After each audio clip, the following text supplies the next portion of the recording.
자, 그러면 먼저 주가 예측의 논문 발표 먼저 듣도록 하겠는데요. 우리 양유미 선생님 직접 오셨네요. 그러면 우리 양유미 선생님 준비하신 논문 박수로 환영해서 듣도록 하겠습니다.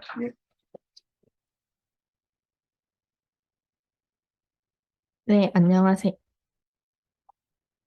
안녕하세요. 네. 논문 발표 시작하겠습니다. 제가 맡은 논문은 오피니언 마이닝과 머신러닝을 주가 주가의 그 의견을 서포팅하는 알고리즘에 대한 논문이었습니다. 순서는 소개, 배경, 연구를 어떻게 했는지, 연구 프레임워크, 그에 따른 결과, 결론으로 진행이 됩니다. 기존에는 다양한 데이터를 수집하기 어려워서 데이터베이스를 만들기 힘들었고, 데이터베이스가 부족해서 예측을 위한 모델이 제한적이고 정확도가 낮은 경우가 대부분이었다고 합니다.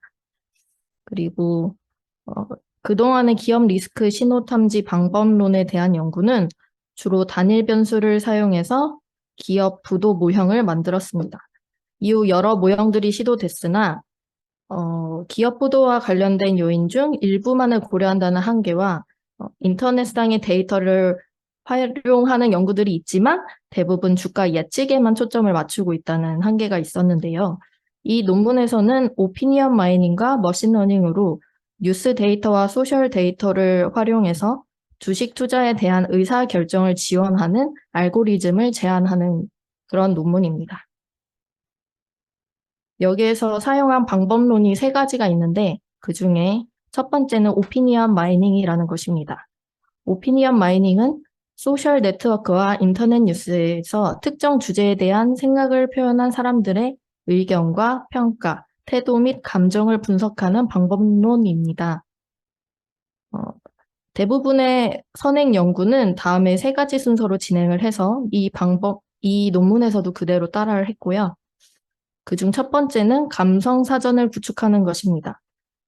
올바른 오피니언 마이닝을 위해서는 감성 사전을 만드는 과정이 매우 중요한데 특히 금융 분야에서는 비교적으로 정제된 어휘를 사용하고 주가나 매도자 변동을 명확하게 파악할 수 있기 때문에 매우 적합하다고 합니다. 두 번째는 각 단어나 문장에 대해 전파 감성값이라는 것을 결정한다고 합니다. 세 번째는 그에 따른 의견을 요약하는 이 3가지 순서로 진행이 됩니다. 두 번째 사용한 방법론은 워드2벡입니다. 단어를 벡터로 변환하는 방법이고 동시 발생 빈도가 높을수록 그 두 단어의 유사성이 높아지도록 벡터가 유사성이 높아지고 그 의미는 두 단어의 벡터가 가까워진다는 것입니다. 목표 단어가 발생했을 때는 같은 문맥에 있는 다른 단어의 발생 확률을 최대화할 수 있도록 벡터를 임베딩한다고 합니다. 여기서 말하는 임베딩은 비정형화된 텍스트를 숫자로 바꿔줌으로 사람의 언어를 컴퓨터의 언어로 번역하는 것으로 일단 컴퓨터가 인지할 수 있는 벡터 형식으로 변형한다고 생각하시면 될 것 같습니다. 방법은 C5가 있는데 Continuous Bag of Words, 주변 단어를 통해 중심 단어를 예측하는 방법과 스킵그램, 중심 단어에서 주변 단어를 예측하는 방법이 있습니다. 여러 논문을 보면 C5가 일반적으로 성능이 더 좋다고 합니다. 네, 말이 이상한데, 네. C5가 일반적으로 스킵그램이 더 좋다고 해서 스킵그램을 사용했습니다. 제가 이걸 수정하다가 잘못한 것 같은데, 네, 그렇습니다. 네. 세 번째는 그래프 기반 준지도 학습이라고 2가지 방법을 합친 방법인데 첫 번째는 레이블이 지정된 데이터를 예측하는 방법, 그것이 지도학습이고 레이블이 지정되지 않는 데이터를 학습하는 방법, 그게 비지도학습인데 그 2가지를 합쳐서 하는 방법을 사용했습니다. 지도학습과 비지도학습을 그러니까 레이블이 지정된 데이터와 레이블이 지정되지 않은 데이터를 모두 사용해서 학습했다고 생각하시면 되겠습니다. 네, 연구의 순서는 5가지 단계를 제시를 했는데요. 이건 전체적으로 어떻게 진행을 했는지 보여주는 논문에 있는 표이고요. 순서는 금융 데이터 수집, 두 번째 가짜 정보 필터링, 세 번째 신용 위험 평가, 네 번째 위험 신호 감지, 다섯 번째 신용 리스크 발생 가능성 예측 및 전략 수집. 이렇게 5가지 단계로 진행을 했습니다. 네, 각 단계에 대해서 설명을 드리면 첫 번째는 금융 데이터 수집인데 이제 뉴스와 소셜 데이터를 수집을 하고요. 그 이유는 뉴스는 사실에 기반하기 때문에 비교적 객관적이기 때문이고 소셜 데이터는 다른 투자자가 생성한 사실이나 루머에 기반할 수 있기 때문에 수집을 하는데 좀 주관적인 내용이 많기 때문에 2가지를 합쳐서 수집을 하고 웹 크롤링을 통해서 웹 포털이나 트위터, 게시판 등을 대상으로 했습니다. 두 번째 단계는 가짜 정보 필터링인데 이 논문에서는 행동 기반 접근법과 언어 기반 접근법을 모두 사용했습니다. 행동 기반 접근법은 댓글 발생 추이를 보고 감성 분석을 통해 가짜 또는 진짜인 댓글의 언어적 특징을 검사하는 방식인데 뉴스와 소셜 데이터 등의 의견량이 급격하게 증가하는 경우, 이상 징후가 있는 시기 이런 것들을 살펴봤고, 그다음에 이 내용은 투자자들의 의견 분포를 파악하는데 좀 패턴을 정확하게 파악할 수가 있는 방법입니다.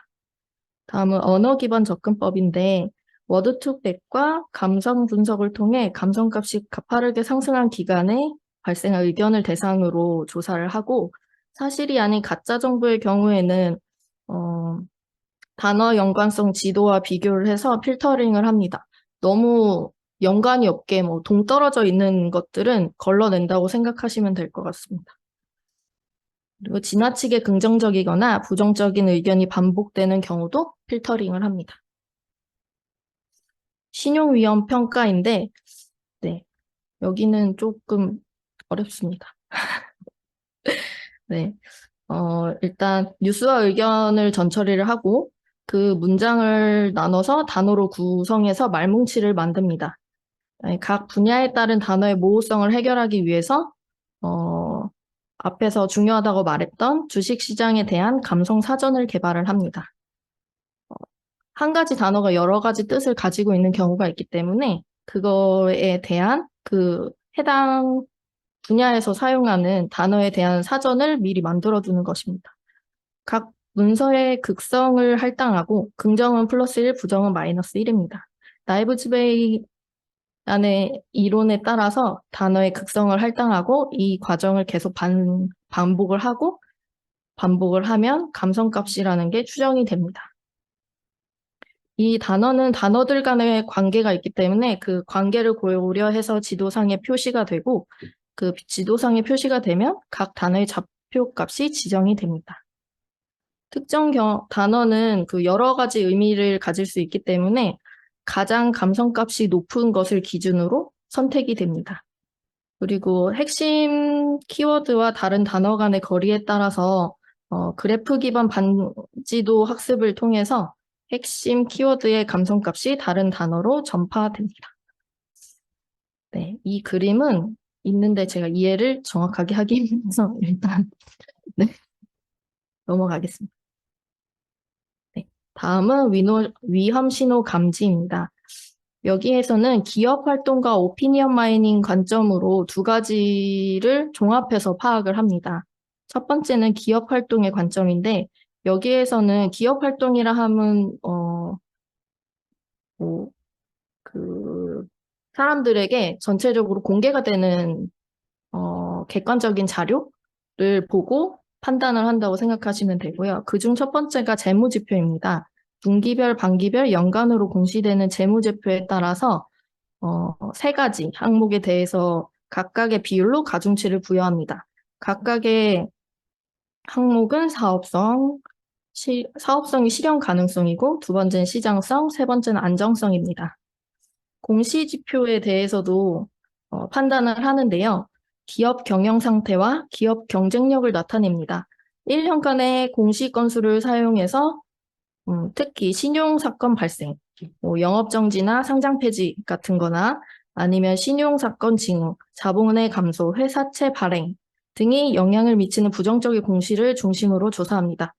이제 첫 번째 재무지표에 관해서는 이 세 가지에 따라서 가중치가 있고요. 여기 보시면 가중치가 있고, 두 번째 공시지표에 관해서는 각각의 항목들이 어떤 이슈에 있는지를 보여주고 있습니다. 네, 그리고 다음은 오피니언 마이닝 관점에서 위험 신호를 감지하는 것인데, 날짜별 감성값으로부터 도출된 신용 리스크를 바탕으로 네 가지 지표, 감성값의 평균, 부정적인 의견을 지속하는 기간, 긍정, 부정 의견의 교차점의 수, 일일 감성값의 평균 변화율, 네 가지의 지표로 제시를 하고요. 부정적 의견이 얼마나 오래 지속될지, 얼마나 많은 의견이 발생했는지 여부 등으로 구성이 되어 있습니다. 해당 기업 의견에 대한 의견이 부정적으로 유지되면 화산이나 상장 폐지 가능성이 높아진다고 볼 수 있겠습니다. 보시면 이것도 각 네 가지 항목으로 되어 있고요. 단위가 점수와 뭐 날짜, 지속 기간, 뭐 숫자, 퍼센트로 되어 있기 때문에 지표의 단위가 달라서 모두 정규화를 한 다음에 지표에 대해서 가중 합산하는 방법으로 점수를 주고 당연하게 총합이 높을수록 위험합니다. 처음에 기업 활동에 대해서 설명을 드렸고, 두 번째 오피니언 마이닝에 대해서 봤는데요. 이 각각에 대해서 1에서 5등급으로 등급을 매깁니다. 점수를 산출을 했으니까요. 그래서 이 점수가 산출된 1에서 5등급을 가지고서 이 그림 3과 같은 표를 만듭니다. 네, 이 등급은 상위 20%에서 뭐 100%까지 20% 간격으로 위험도 값으로 결정을 하고요. 5단계 같은 경우에는 빨간색인 게 위험하다고 하고 1단계가 제일 안정한 상태입니다. 이 등급을 기간 3개월, 6개월, 1년의 기간으로 그림 4와 같이 기준으로 yes, no로 쭉쭉쭉쭉 타고 가서 주의, 경고, 위험 이렇게 세 가지 단계로 나눌 수 있습니다. 그러니까 어떤 한 회사에 대해서 등급을 제시를 하고 등급을 따라서 기간을 등급을 적용을 하면 이제 세 가지 등급 중에서 선택을 할 수가 있습니다. 네. 등급이 나온 이후에는 이 신용 리스크 발생 가능성 예측 및 전략 수집을 하는데요. 앞에서 도출된 신호에 따라서 신용 리스크 발생 가능성을 모니터링하고 투자 전략을 수립합니다. 위험 등급 때는 자금 조달이 불안정하고 6에서 1년 내에 부도, 지급 불능 등이 발생할 가능성이 높다. 경고 등급인 경우에는 3에서 6개월 내 위험 성향이 커지거나 최근 3에서 6개월 내 신용사건 이슈가 발생했을 가능성이 있고 가까운 시일 내에 이 기업에 투자하거나 지원하는 경우 많은 주의가 필요하다고 합니다. 주의 등급인 경우에는 재무적 관점이나 투자자 선호도 측면에서 비교적 안정적이지만 대부분의 기업은 일시적으로 자금 조달이 어렵거나 투자자의 의견이 급변하는 경우라고 합니다. 네. 그래서 이 방법론을 코스피와 코스닥에 있는 두 개의 기업에 적용을 했습니다. 첫 번째 코스모 화학은 국내 유일 세계 최고 수준의 이산화 티타늄 아나타제 생산 업체라고 합니다. 네. 그리고 1년 사이에 주가가 3배 급상승했기 때문에 선택을 했고, 코디 코퍼레이션은 화장품, 전기자동차 충전기, 산업용 배터리 등등의 다양한 영역을 보유한 기업이고, 하지만 불성실한 공시로 회계감사 의견 부인 및 주식 거래 중단의 경고를 받았습니다. 네, 위험한 기업이기에 선택을 했습니다. 먼저 순서는 앞에 단계에 따라서 진행을 동일하게 했고요. 데이터를 수집했고 네이버와 트위터, 그리고 온라인 커뮤니티, DC인사이드, 네이버 재테크 서비스, 팍스넷을 선택했고 웹 크롤링을 사용해서 1년간의 데이터를 수집했다고 합니다. 네, 그리고 신용 위험 평가를 하는데요. 코스모 화학의 경우에는 2017년 3월, 8월에 자금을 모으기 위해 회사 채권에 문제가 있었다고 합니다. 네, 여기 그래프에 보면 2017년 3월인데 채권을 뉴스가 빨간색인데 뉴스보다 소셜이 조금 더 반응이 빠르게 나타나는 것을 볼 수 있었습니다. 네, 그리고 코디 코퍼레이션은 뉴스 매우 네, 불안정한 회사이고 2017년 2월에 뉴스에는 큰 변동이 있었는데 소셜 데이터는 이 당시에는 좀 잠잠하게 넘어갔던 것으로 보입니다. 위험 신호 감지는 기업 활동과 오피니언 마이닝을 활용해 도출한 신용 리스크 점수로 등급을 매깁니다. 코스모 화학 같은 경우에는 토탈 리스크가 지금 아래로 내려갔다가 지금 상승한 상태이고 리스크 등급이 2에서 5로 하락했다고 합니다. 이는 재무 및 기업 활동에서 불안정한 상태임을 나타내고요. 그다음에 주가에 영향을 미치는 기업 채권 및 조회 공시 관련된 기업 활동을 발표했기 때문에 이런 영향이 있다고 볼 수 있습니다. 오피니언 마이닝 등급은 3.5, 평균 3.5 이상으로 주의로 판단되지만 1년 3개월 동안 평균 등급이 점차 높아지고 있기 때문에 위험 신호에 가까워지고 있다고 합니다. 네. 코디 코퍼레이션은 리스크 등급이 5로 판단되면서 재무 상태가 매우 불안정하고요.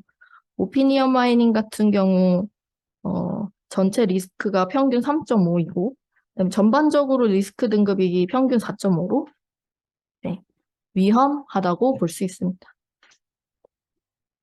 이를 통해서 신용 리스크 발생 가능성 예측 및 전략 수립을 하는데 코스모 화학의 경우 부정적인 공개 발표가 증가했기 때문에 주의 신호를 보였다고 하고 평균 리스크 등급이 1년 동안 4.4였고 최근 6개월이나 걸려서 이것이 개선됐다고 합니다. 안정성 문제와 지속적인 불안정함을 겪고 있어서 환경 변화와 기업 활동을 자세히 조사하고 중장기적으로 평가해야 한다고 합니다.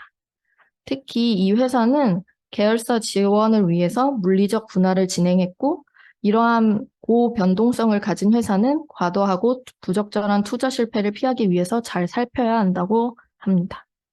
코디 코퍼레이션은 평균 리스크 등급이 4.5로 위험하다고 판단됩니다.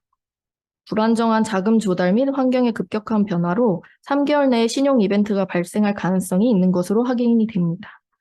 이는 CEO 변경, 신주 발행을 통한 자본 증가와 같은 기업 활동에 의한 것이고요.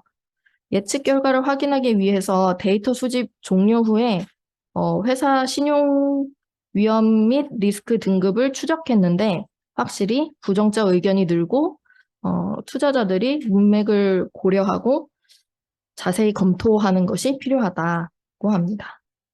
네. 그래서 이 논문의 결론을 보면 오피니언 마이닝과 머신러닝을 통해서 주식 투자 결정을 지원하는 알고리즘을 제안했다는 데 의의가 있고 금융 데이터와 뉴스, 소셜 데이터를 사용했다. 규칙 기반 접근 방식과 작성자 분석을 통해서 루머와 허위 정보 등은 가짜 정보를 걸러냈다. 감성 분석, 워드투백, 그래프 기반 준지도 학습을 통해 기사의 감성값으로부터 투자 위험도를 도출했다. 기업 활동과 오피니언 마이닝의 관점으로 평균 등급을 산출하여 위험 신호를 탐지했다.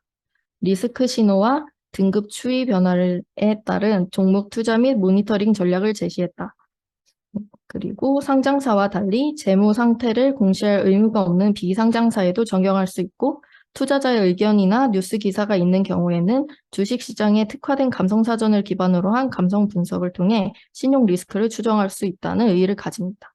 마지막으로 한계점은 한국 사례를 대상으로 하였기에 세계적으로 적용하기에는 한계가 있고 주관적인 위험도 평가 결과에 따라 기준값이 달라질 수 있기 때문에 기준값을 결정하는 기준을 명확하기 위해서는 더 많은 기업을 수집해야 한다고 합니다. 저의 준비는 여기까지입니다. 네, 감사합니다. 자, 우리 줌에 계신 분들 다 이제 자리 계신가요? 예, 그러면, 어차피 이제 배달 오는데 또 시간이 좀 걸릴 것 같으니까, 우리 그 사이를 이용을 해서 우리 박기현 선생님의 발표를, 예, 듣도록 하겠습니다. 여러분 박수로 환영해 주시면 감사하겠습니다.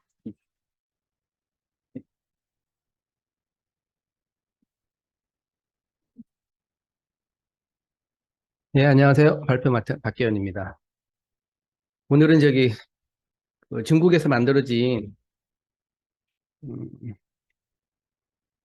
챗링의 온라인 멀티 채널 프로모션에 따른 고객 구매 의도 예측이라는 논문에 대해서 발표를 드리도록 하겠습니다.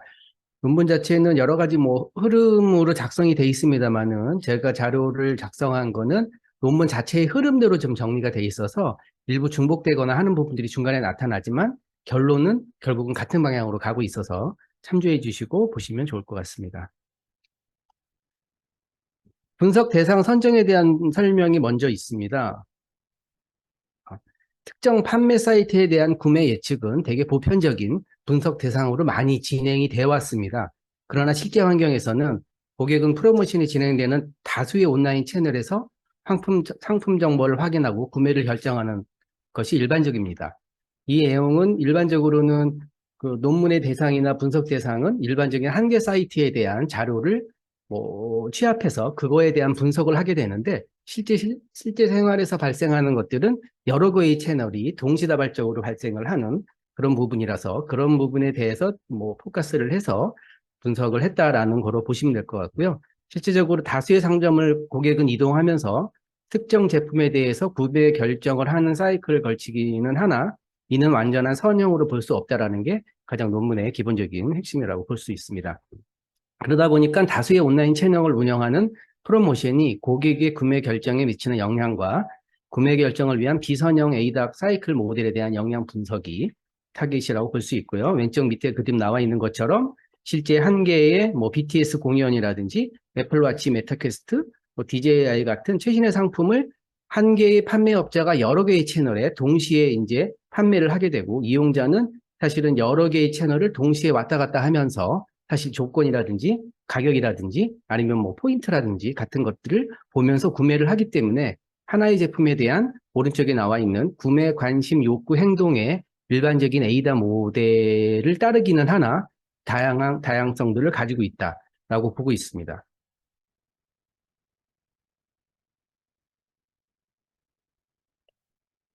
카리미의 2015년에 나와 있는 사전 지식과 의사결정 스타일이 온라인 구매 의사결정 과정에 미치는 영향이라든지 아니면은 파파미카일의 분산형 의사결정 지원이라는 논문에 따르면 고객의 에이다 모델은 사실은 비선형의 효과가 존재한다고 확인하고 있습니다. 그래서 그런 것들을 기반으로 여기에 연구진들은 실제 왼쪽에 나와 있는 직선형의 비선형의 에이다 모델을 분명히 비선형적인 것들을 갖고 있다는 걸 전제로 해서 연구를 시작했습니다.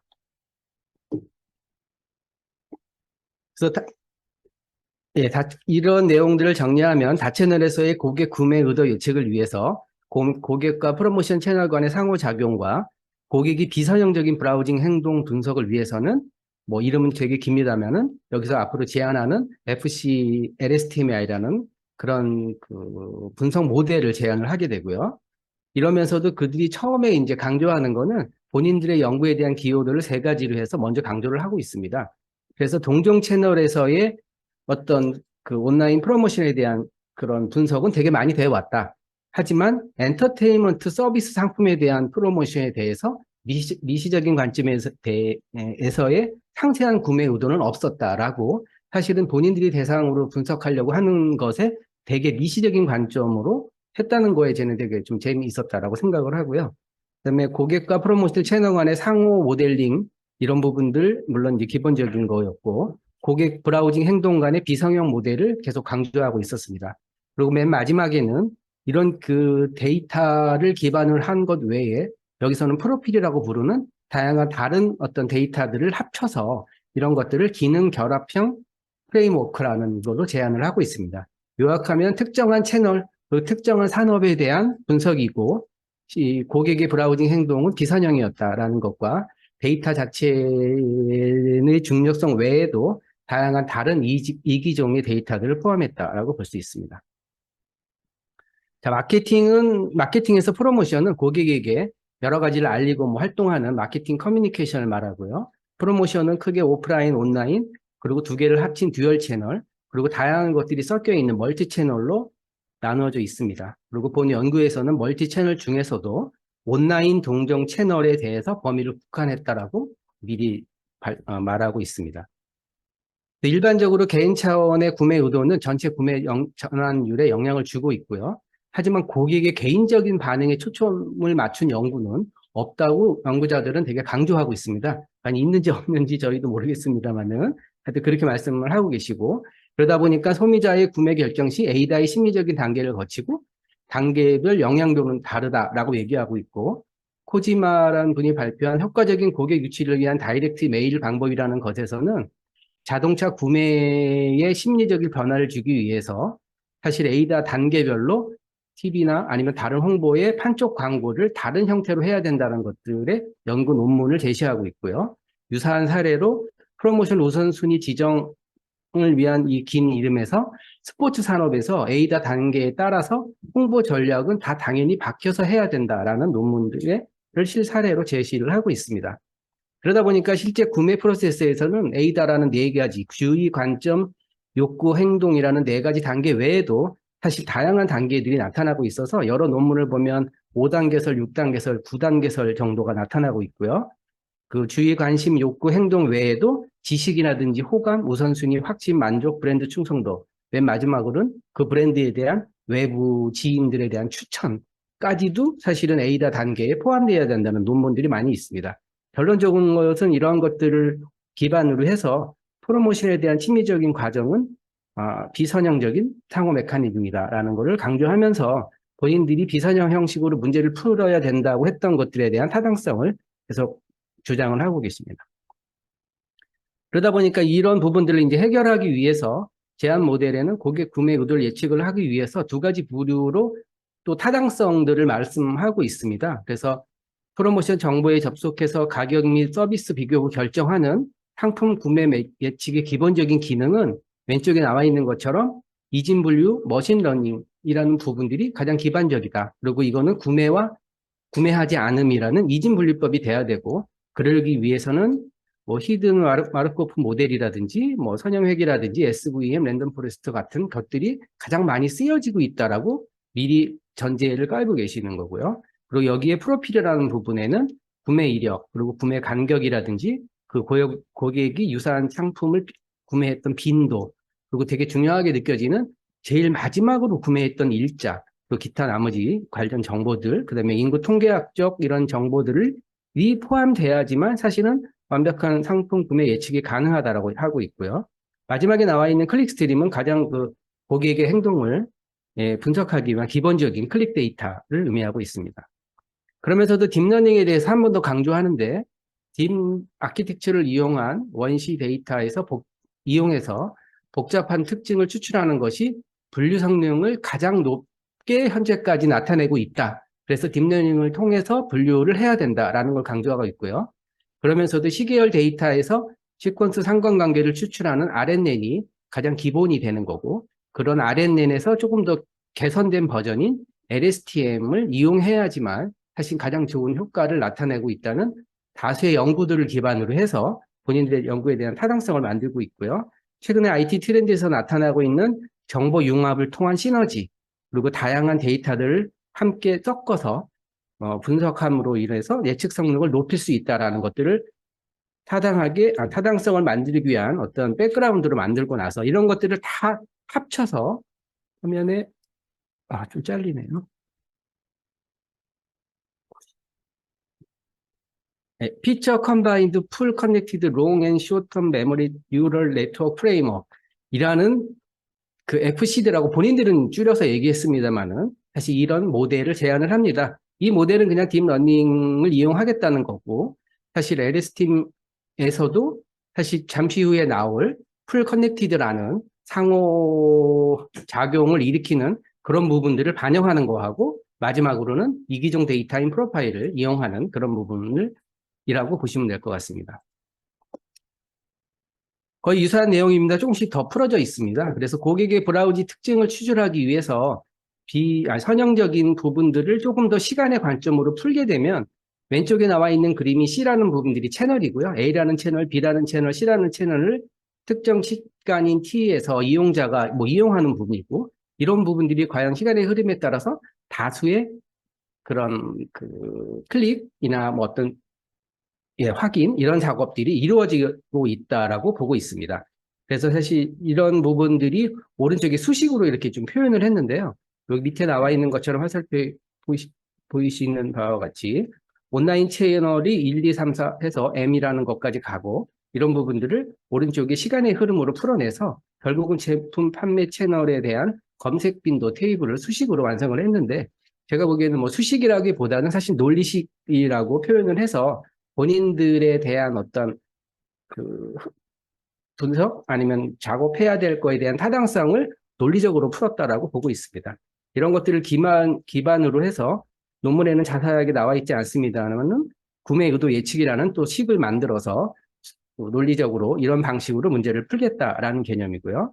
실제 문제를 푸는 논리적인 것들은 제품 식별을 위해서 실제 클릭한 로그들, URL 이런 것들을 시스템에서 모아서 노이즈를 모아서 그런 부분들로 이용을 했고 실제 하는 방법은 노이즈가 있는 부분들을 제거하기 위해서 제품 정보나 약간 유효한 URL을 모아서 후보 URL 세트라는 것을 만들고 실제 수십만 개, 뒤에 나옵니다만 약 1000만 개가 넘게 되는 데이터들 중에서 후보 URL 세트하고 유사한 것들을 뽑아내서 그 데이터들을 대상으로 하는 작업을 수행을 했습니다.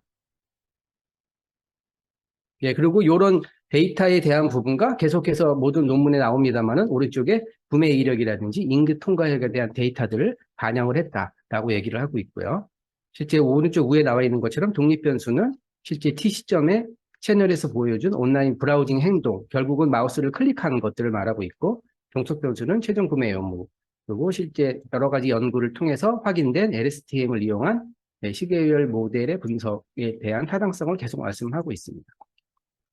하다 보면 이제 FC LSTM이라는 용어가 나오는데 실제 LSTM은 그 단독 영역 내에서 종속 변수 H에 대해서만 영향을 미치는 가장 기본적인 어떤 그 딥러닝에 대한 프레임워크입니다. 그래서 다 아시다시피 특정 시점에 그 X라는 변수는 H에 영향을 미치고 화면에 표시된 노란색 영역 내에서만 서로 영향을 미치고 있는데 이러다 보니까 전체적으로 나타나는 실제 생활에서 나타나는 기사형의 문제를 풀 수 없다라는 부분이고 여기서 이분들이 강조하는 거는 밑에 나와 있는 것처럼 영역을 더 넓게 풀어서 사실 X1이 H1, H2 아니면 HM에까지도 영향을 미쳐야 되는 거고 결국은 히든 레이어에 있는 이런 값들도 아웃풋 레이어에 복합적인 영향을 줘야 된다라고 말씀을 하고 있고요. 그러면서 이런 부분들을 그냥 풀 커넥티드라는 용어를 써서 FC LSTM이라는 논리적인 모델을 명명하고 진행을 하고 있습니다.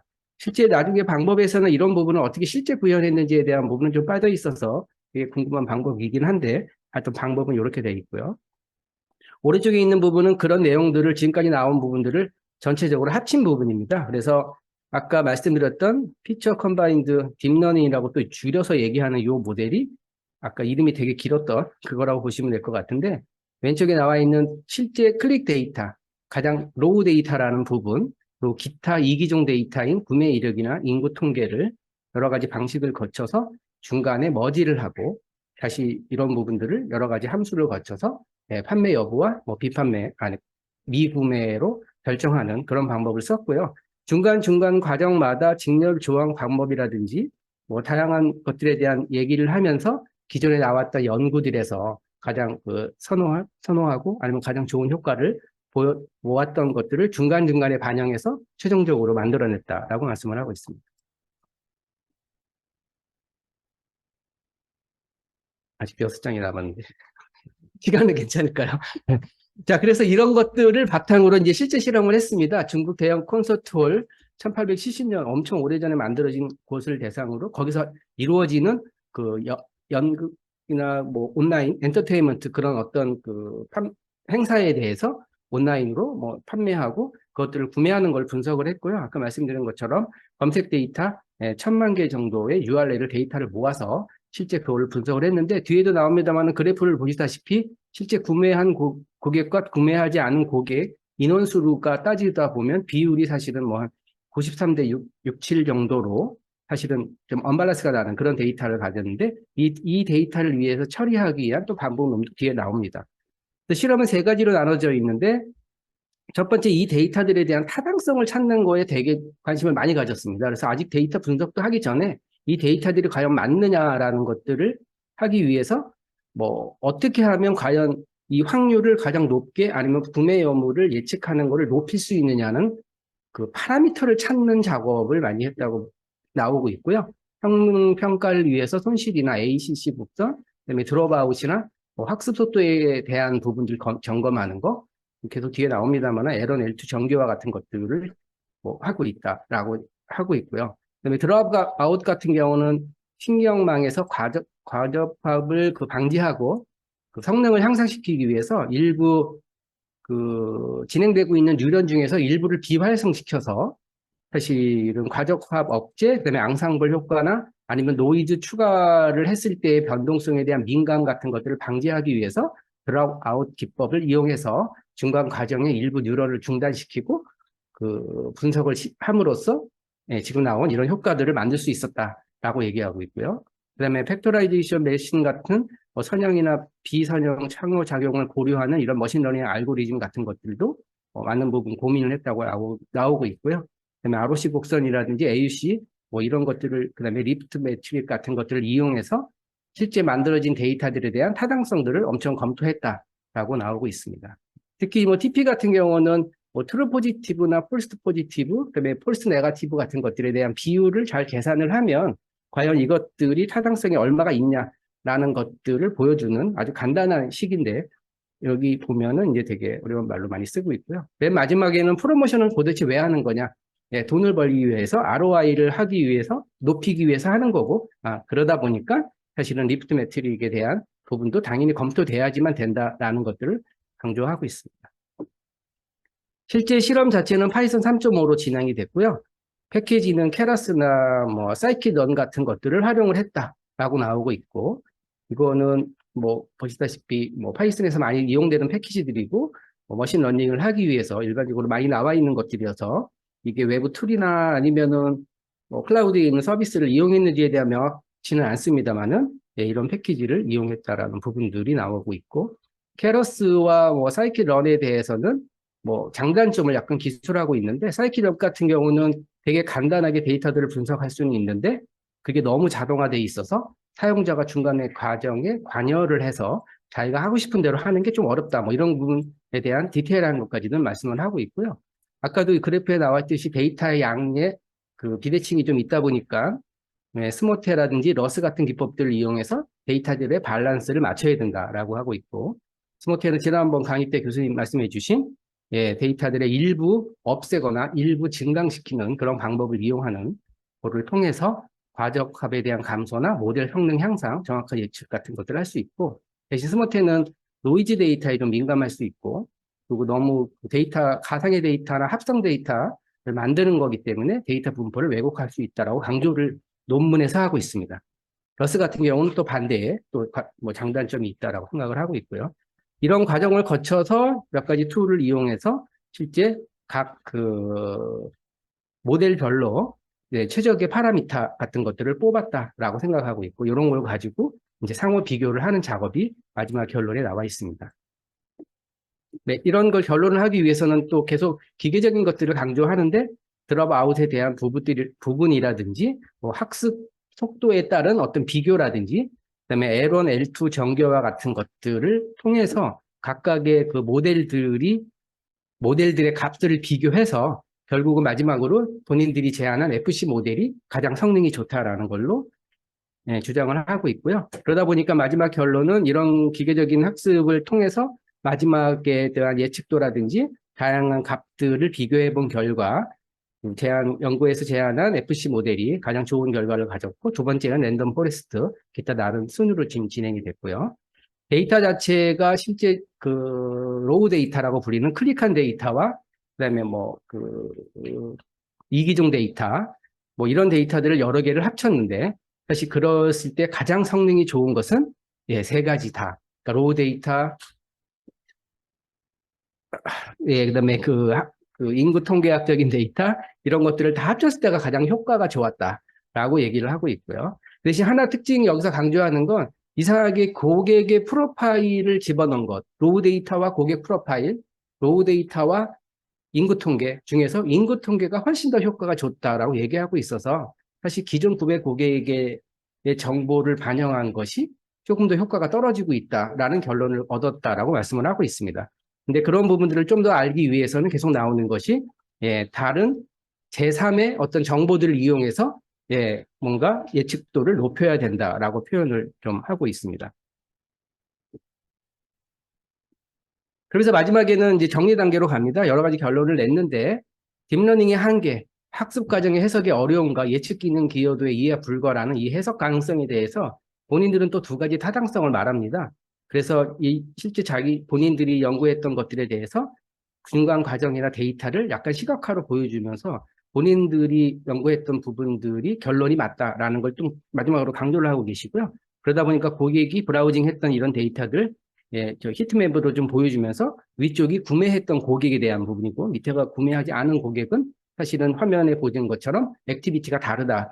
그래서 타당하다라는 말씀을 하고 있고 오른쪽은 이제 여러 가지 뭐랄까 프로파일에 대한 중요도들을 계산하면서 지출이라든지 기존에 지출했던 부분, 교육 수준 이런 것들이 사실 온라인 구매에 영향을 더 미쳤다라는 것을 보여주고 있는데 마지막에 이런 것들을 하면서 저런 말씀을 합니다. 그 각 특징의 상대적 중요도가 계산돼야 되고 특징의 순도를 나타내는 진위 계수가 되게 중요하다라고 얘기를 하고 있는데 사실 진위 계수는 소득 분포 불평등을 표시하는 그런 계수여다 보니까 제가 잘 몰라서 GPT한테 물어봤더니 중요도와는 관계가 없다는 답변을 줘서 사실 여기서 제가 좀 혼란이 오고 있는 네. 예. 스펠링이나 뭐가 좀 달랐던 것 같아요. 아니면 뭐 똑같은 뜻이 있었고요. 예. 결론으로 가면 이제 여기 마지막입니다. 사실 그래서 에이다 기반의 브라우징에는 사실은 약간의 확장 개념이 필요하다. 그것을 여기서는 풀 FC라고 부르는 상호 영향을 주는 X가 H에 영향을 주는 풀 커넥티드 LSTM이 맞다라는 걸 보여드리고 있고요. 그리고 이거에 대한 예측도를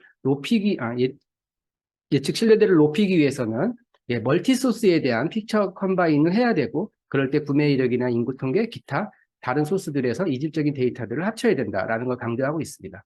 그리고 이전에는 행해지지 않았다. 자기들이 처음으로 하고 있었다라는 거. 그리고 특히 이 업계에서는 특이하다고 표현하는데 이 머신러닝 기법을 도입한 사례는 없다. 자기 이 분야에서는 라는 걸 강조하고 있고요.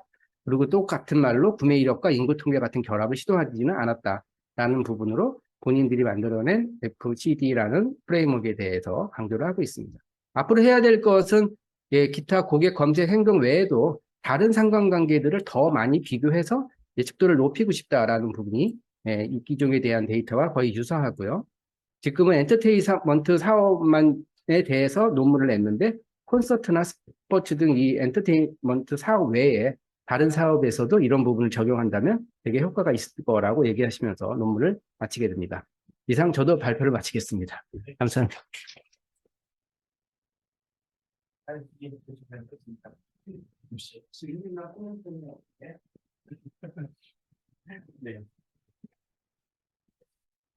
네. 정리 아주 잘 해주셨습니다.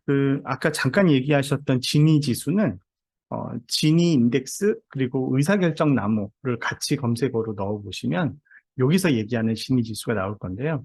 의사결정 나무에서 이렇게 분기할 때, 얼마나 그 불순도가 낮아지느냐, 뭐 이런 걸 가지고 이제 나눌 때, 그때 사용하는 지수 중에 진위 인덱스라는 게 있습니다. 그래서, 제 생각엔 이게 설명 가능성을 얘기하면서 진위 인덱스 얘기를 이 사람이 했다는 얘기는 그 변수를 예를 들어서 의사결정 나무 계열의 모델이라면 그 변수를 이용해서 분지를 했을 때 이게 얼마나 불순도가 낮아지는 방향, 순도가 높아지는 방향으로 그러니까 변화가 있었느냐를 가지고 그 변수의 영향력을 설명하려고 아마 진위 지수를 얘기한 게 아닌가 싶은데요. 어쨌거나 여기서 이거는 아마 뭘까요? 이거는 이제 변수의 중요도를 추정하는 방법은 여러 가지가 있어서 그 중에 하나가 이제 우리 XAI 때 배우게 될 샤플리 밸류라고 하는 것도 있는데요. 그거는 이제 이런 식입니다. 요 변수가 없었더라면 모델의 성능이 얼마나 나빠지냐. 있을 때와 없을 때 모델의 성능의 차이를 다 일일이 계산을 해서 그랬을 때 없었을 때 성능이 확 떨어지는 변수를 중요한 변수라는 얘기죠. 그런 관점으로 찾을 수도 있는데 어쨌든 이제 그런 시도를 했다는 게 굉장히 중요할 것 같고요.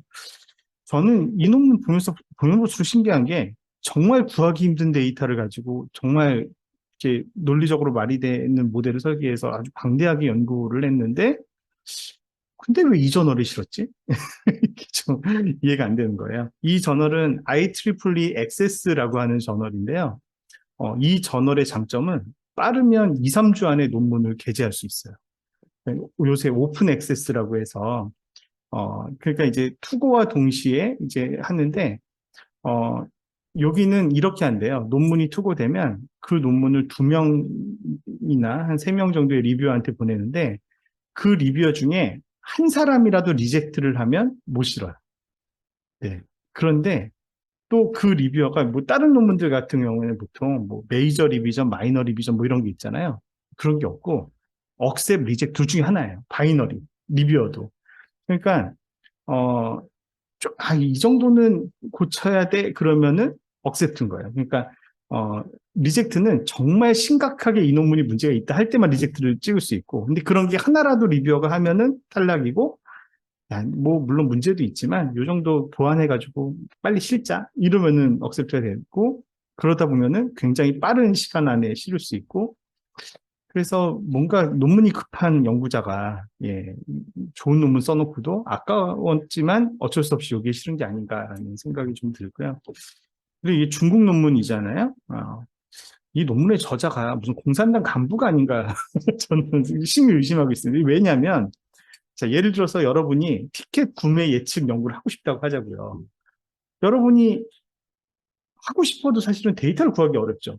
그나마 내가 이런 연구를 해볼까 한다면 내가 무슨 티켓 인터파크 관계자라면 티켓 인터파크 데이터 가지고 이 연구를 할 수 있을 거예요.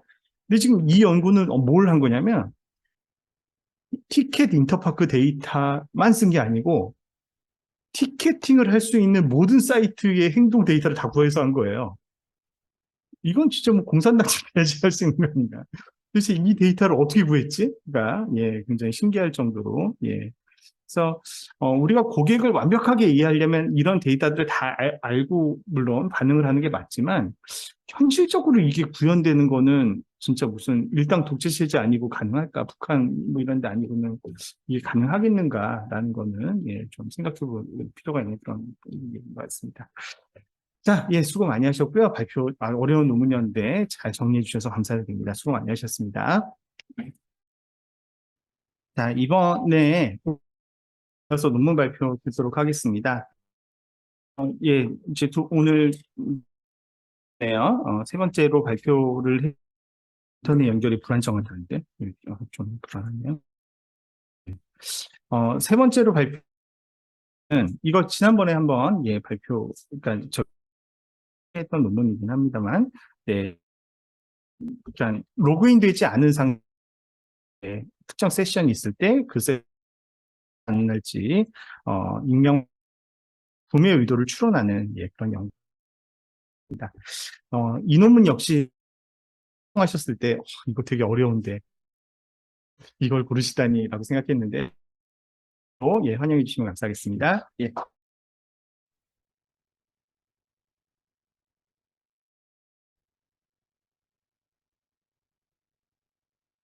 익명 방문자의 논문을 발표하는 석사과정 설명해 주신 대로 읽을 부분들이 종종 있어서 일단 최대한 설명할 수 있는 만큼 설명을 하겠습니다. 연구 배경, 데이터, 연구 결과, 결론 및 향후 방향에 대해서 설명을 드리려고 합니다.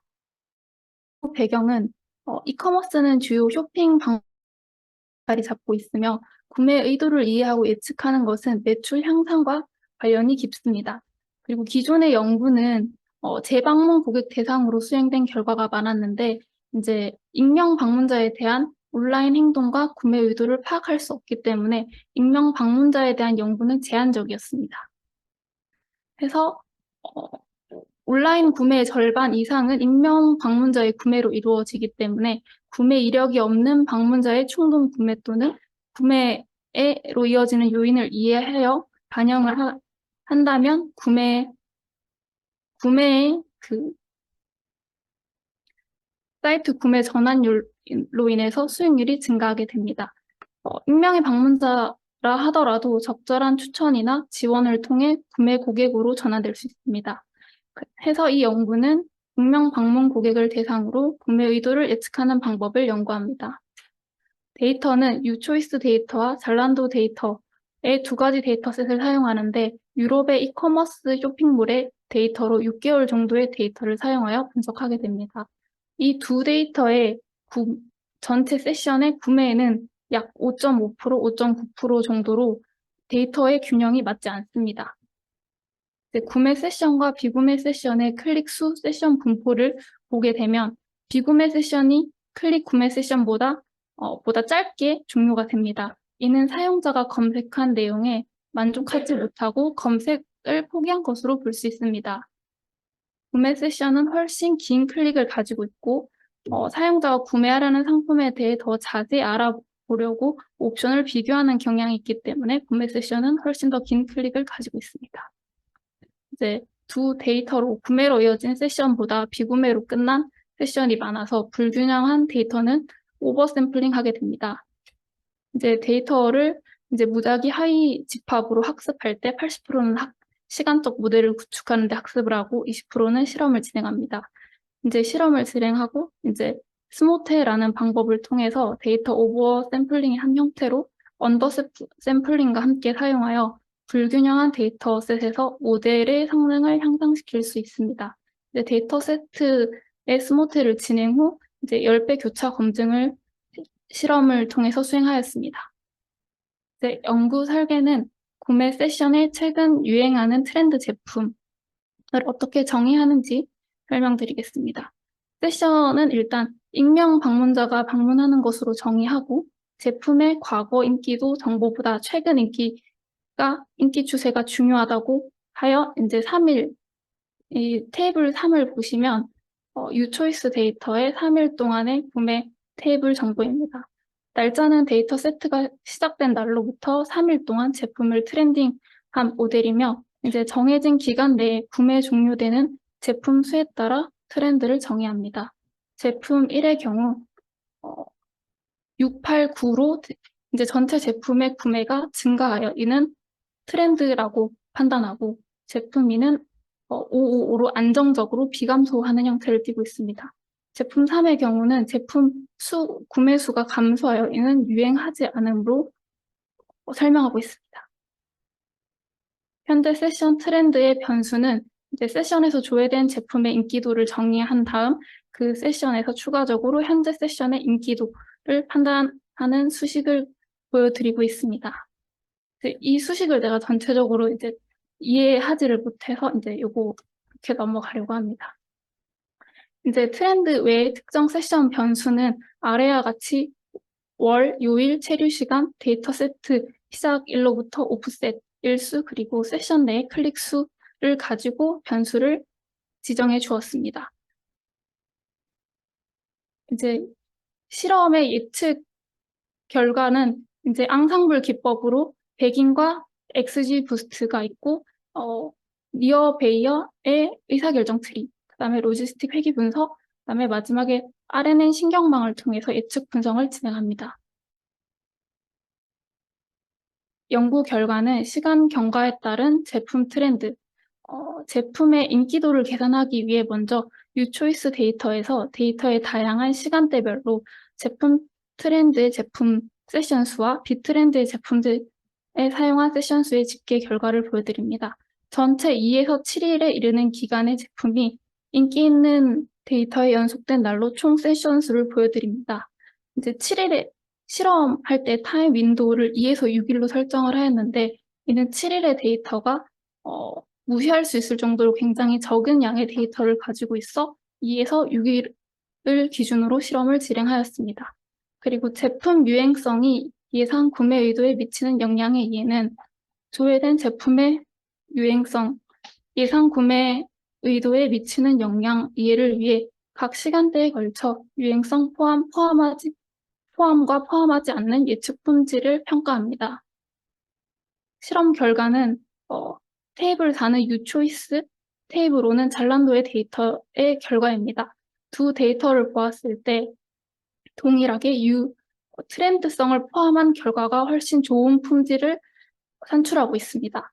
그리고 두 데이터의 모든 결과가 XG 부스트에서 가장 좋은 예측 품질을 보여주고 있습니다. 그리고 RNN 예측 신경망을 추가적으로 실험하였을 때 유초이스는 0.84, 잘란도도 0.8 정도로 한 세션 내에 예측 의도 사용에 처음으로 검증할 때 사용이 되었습니다. 실험 결과, 구매 의도에 대한 일반적인 모델링을 추가적으로 보여드리고 있습니다. 시간적 매개 변수를 고려하지 않고 제품의 인기도와 클릭 수만 고려한 일반 모델링의 경우 사용 가능한 시간 정보를 포함한 모든 파라미터를 고려할 때 훨씬 더 좋은 결과를 얻을 수 있습니다. 일반적 모델은 시간적 정보를 고려하지 않았기 때문에 테이블 앞에서 보는 4와 5에 비해서 예측 결과도가 떨어지는 것을 볼 수 있습니다. 그리고 결론 및 향후 방향입니다. 이 연구는 익명 사이트의 방문자의 구매 의도를 예측하기 위한 첫 단계입니다. 사이트의 온라인 구매 의도를 분류 메커니즘으로 추론, 프로세스의 트렌드와 세션 시간 정보를 통합하는 새로운 실시간 추천 시스템을 만드는 데 활용할 수 있습니다. 연구는 세션이 끝날 때 구매 의도를 발견하여 향후 연구에서는 세션 초기에 구매 의도를 발견하여 추천할 수 있는 시점을 찾는 것을 연구에서는 이제 향후 방향으로 제시하고 있습니다. 감사합니다. 네. 질문이나 후회 있을 때.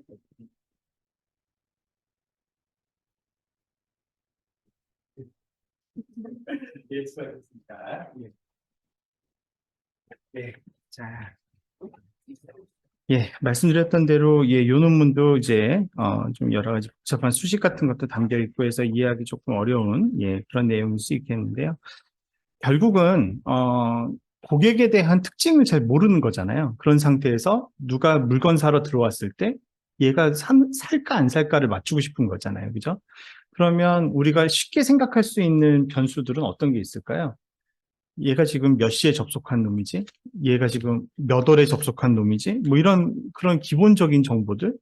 그 다음에 지금 이 세션에 와서 얼마나 오래 머무르고 있는 거지? 뭐 이런 정도까지 있을 수 있잖아요. 그러니까 그런 것만 가지고 예측을 하려니까 약간 답답했던 거죠. 연구자들도. 그래서 이거 외에 뭔가 좀 설명력 있는 변수를 하나 더 만들어서 넣었으면 좋겠는데 그걸 뭘 만들 수 있을까 고민을 하다가 갑자기 유행을 좀 넣으면 어떨까를 한 거예요. 예를 들면 이런 거 아닐까 싶어요. 쇼핑몰의 입장이라서면 예를 들면은 뭐 그런 거 있지 않습니까? 블랙 프라이데이 기간, 뭐 온라인 블랙 프라이데이, 뭐 특별 세일 기간, 뭐 감사 기간 이럴 때에는 할인 행사 같은 것도 많이 하고 그때는 너도나도 들어와서 많이 사는 아무리 익명의 세션이라고 하더라도 그런 분위기가 탄 세션에 들어오면은 이거는 좀 구매로 끝날 가능성이 더 높은데 라고 합리적으로 생각해 볼 수 있잖아요. 그러면 이제 그거를 어떻게 정량화할 거냐, 그 정도를, 그 지수를. 그게 이제 이 사람들이 얘기한 트렌디니스라는 변수인 거예요. 아까 이제 막 수식이 복잡해서 잘 설명하기 어렵다라고 하셨는데 간단하게 얘기하면 각각의 상품별로 조회된 세션 수 대비 구매로 끝난 세션의 비율을 계산을 해요. 예. 그런 다음에 상품이 하나가 아니고 여러 개가 있을 거잖아요. 그 상품들 전체를 대입해보고 그 중에 가장 큰 값을 그 세션을 대표하는 트렌디니스 값으로 정의를 하는 겁니다. 그러니까 평균을 안 내고 맥스를 취했다는 게 저는 좀 약간 특이한데 전체적으로 잘 팔린 게 아니라 뭐 하나가 아주 잘 팔렸다 하더라도 그걸 가지고 그때는 뭔가가 잘 팔리는 시기라는 트렌드로 보겠다라고 하는 게 이들의 아이디어고요. 근데 이렇게 변수 하나 만들어가지고 넣으면 진짜 좋아져? 진짜 잘 맞아? 이거 궁금하잖아요. 그래서 진짜 잘 맞는다는 걸 내가 보여줄게 라고 해서 실험을 어떻게 했냐면 트렌디니스를 추가했을 때의 성과, 안 추가했을 때의 성과, 이거를 각 모델마다 다 해본 거예요. 그리고 비교를 했더니 넣었을 때 더 잘 맞아. 이걸 이제 데이터로 보여주는 거죠. 네, 그래서 예, 그런 게 의미가 있었다. 그래서 이 연구가 뭐 되게 잘했다, 잘 맞췄다, 성능이 우수하다, 뭐 이런 걸 얘기한다기보다는 아무도 주목하지 않았던 주제인 거예요, 사실은. 예, 누군지 식별이 안 되는 그런 세션이 구매로 끝날까 안 끝날까를 예측한다는 것 자체가 사실은 거의 아무도 시도하지 않았던 건데 이들이 이거를 시도했다는 게 이 연구에서 좀 의미가 있는 그런 연구가 아니었나 싶습니다. 사실 이런 걸 생각할 수 있어도 데이터가 있어야 실험하지 이렇게 생각할 수 있는데 근데 놀랍게도 오픈 데이터가 있잖아요.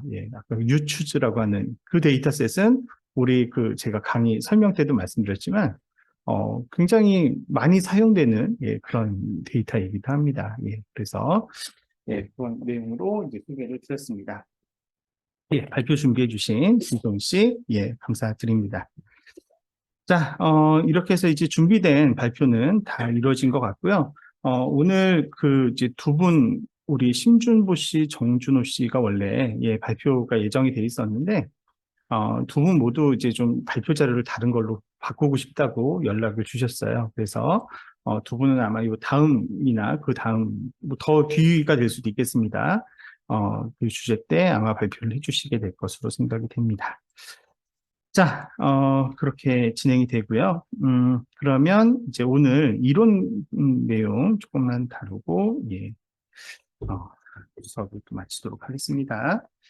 자, 우리가 이제 지난번부터 온라인으로 시작을 했습니다만, 지난번부터, 고객과 관련된 연구의 동향, 흐름, 이런 것도 이제 소개하고 있습니다. 그죠? 처음에는 우리가 재무와 관련된, 도메인을 보겠다고 해서, 부도 예측이라든가, 신용등급 예측이라든가, 이런 것들을 살펴봤는데, 이제는 이제 CRM 쪽으로 넘어왔죠. 마케팅으로 넘어와서 이제 고객과 관련된 그 첫 번째 주제로 고객의 구매를 예측하는 연구들을 살펴봤고요. 자, 두 번째 주제로는 고객의 이탈을 예측하는 내용을 한번 살펴보고자 합니다. 자, 고객 이탈 왜 중요하나? 사실 여기 뒤에 나와 있는 것처럼 기술적인 관점에서만 보자면 종속 변수만 바뀐 겁니다.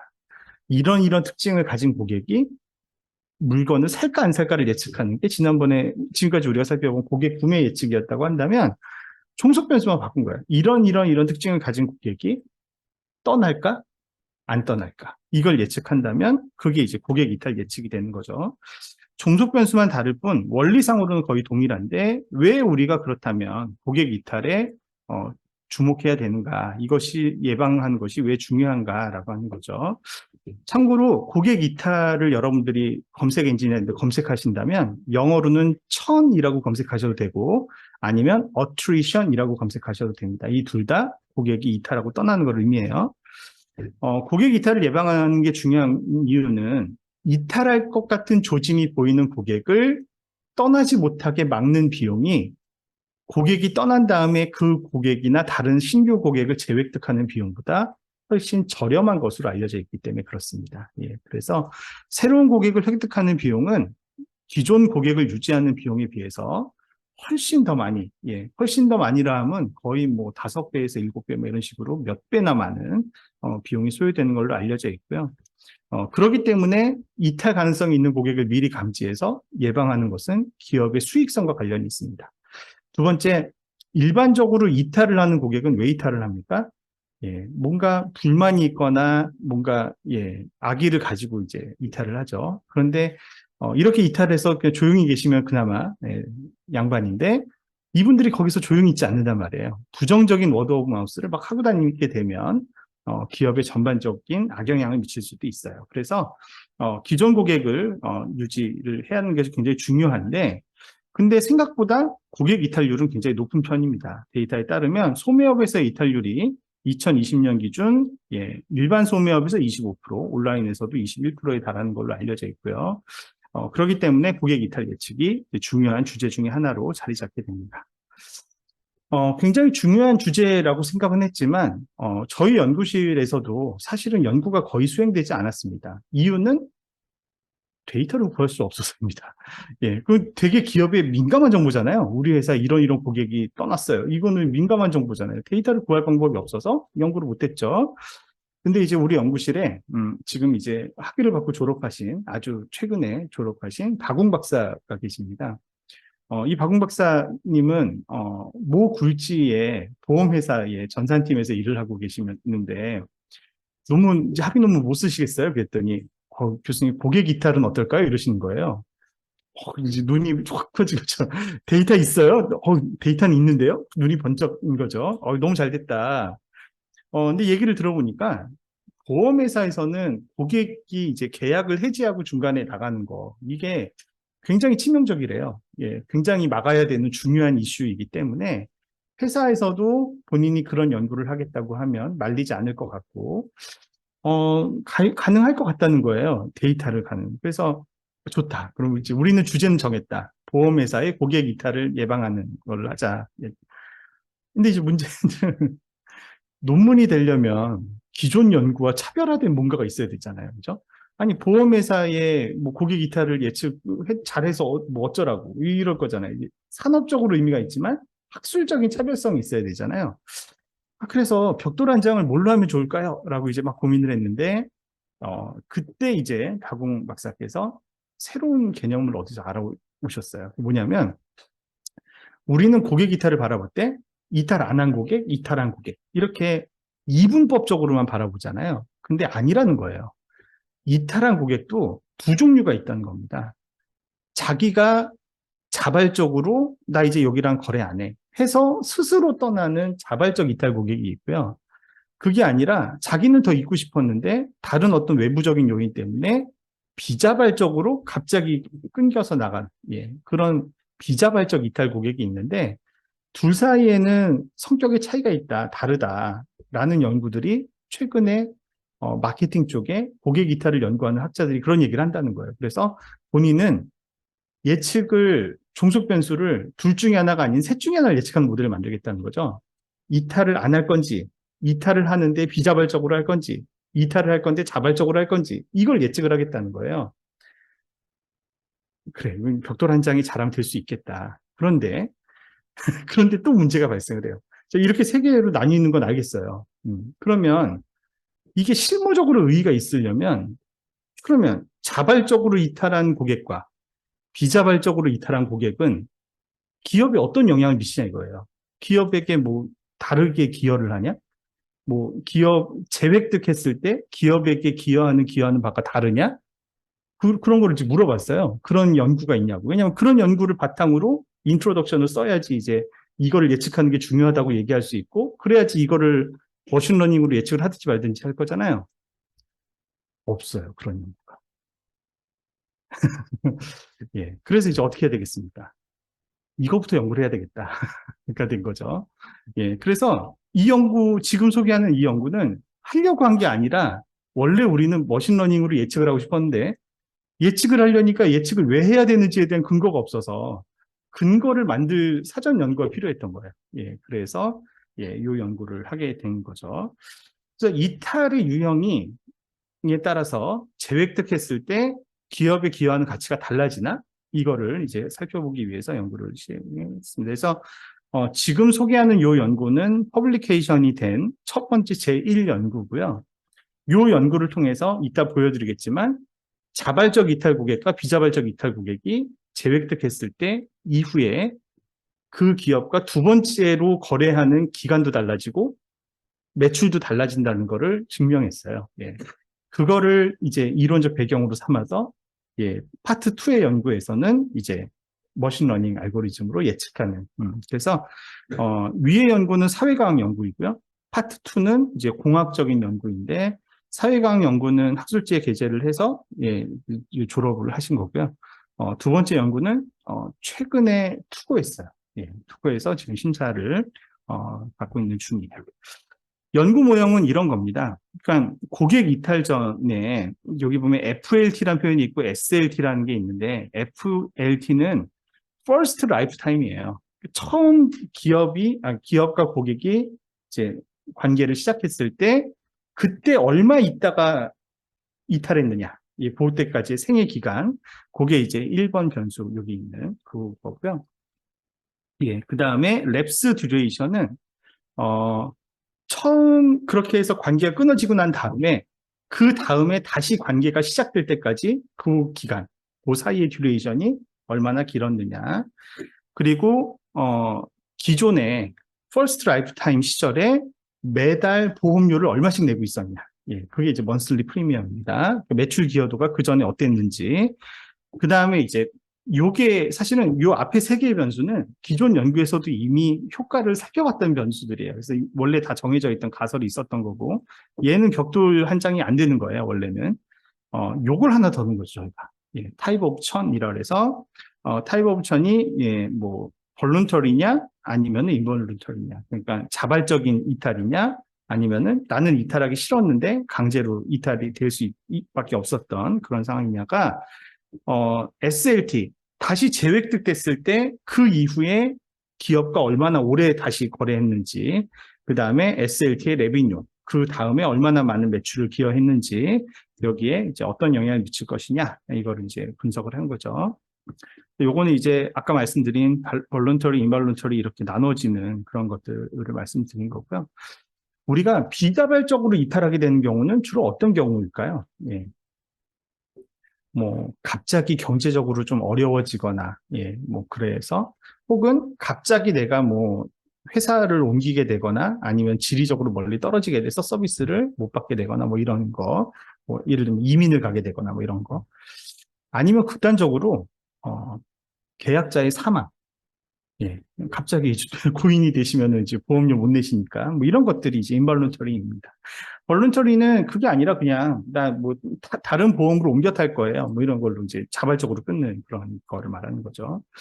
분석을 했더니 자, SLT 듀레이션과 SLT 레비뉴에 보시는 것처럼 이 타입 오브 천이 통계적으로 유의하게 영향을 미치는 걸로 나타났는데 앞에 개수의 방향이 뭐예요? 예, 마이너스입니다. 마이너스. 근데 이 타입 오브 천이 어떻게 됐냐면 1이 볼런터리고 0이 인볼런터리였거든요. 그러니까 이게 무슨 얘기냐면 자발적으로 이탈한 사람일수록 다시 데리고 와도 두 번째에도 오래 안 있게 되고 두 번째에도 레비뉴에 기여를 별로 안 하다 가더라 라는 거가 여기서 이제 데이터로서 확인이 된 겁니다. 보험회사 컨텍스트에서.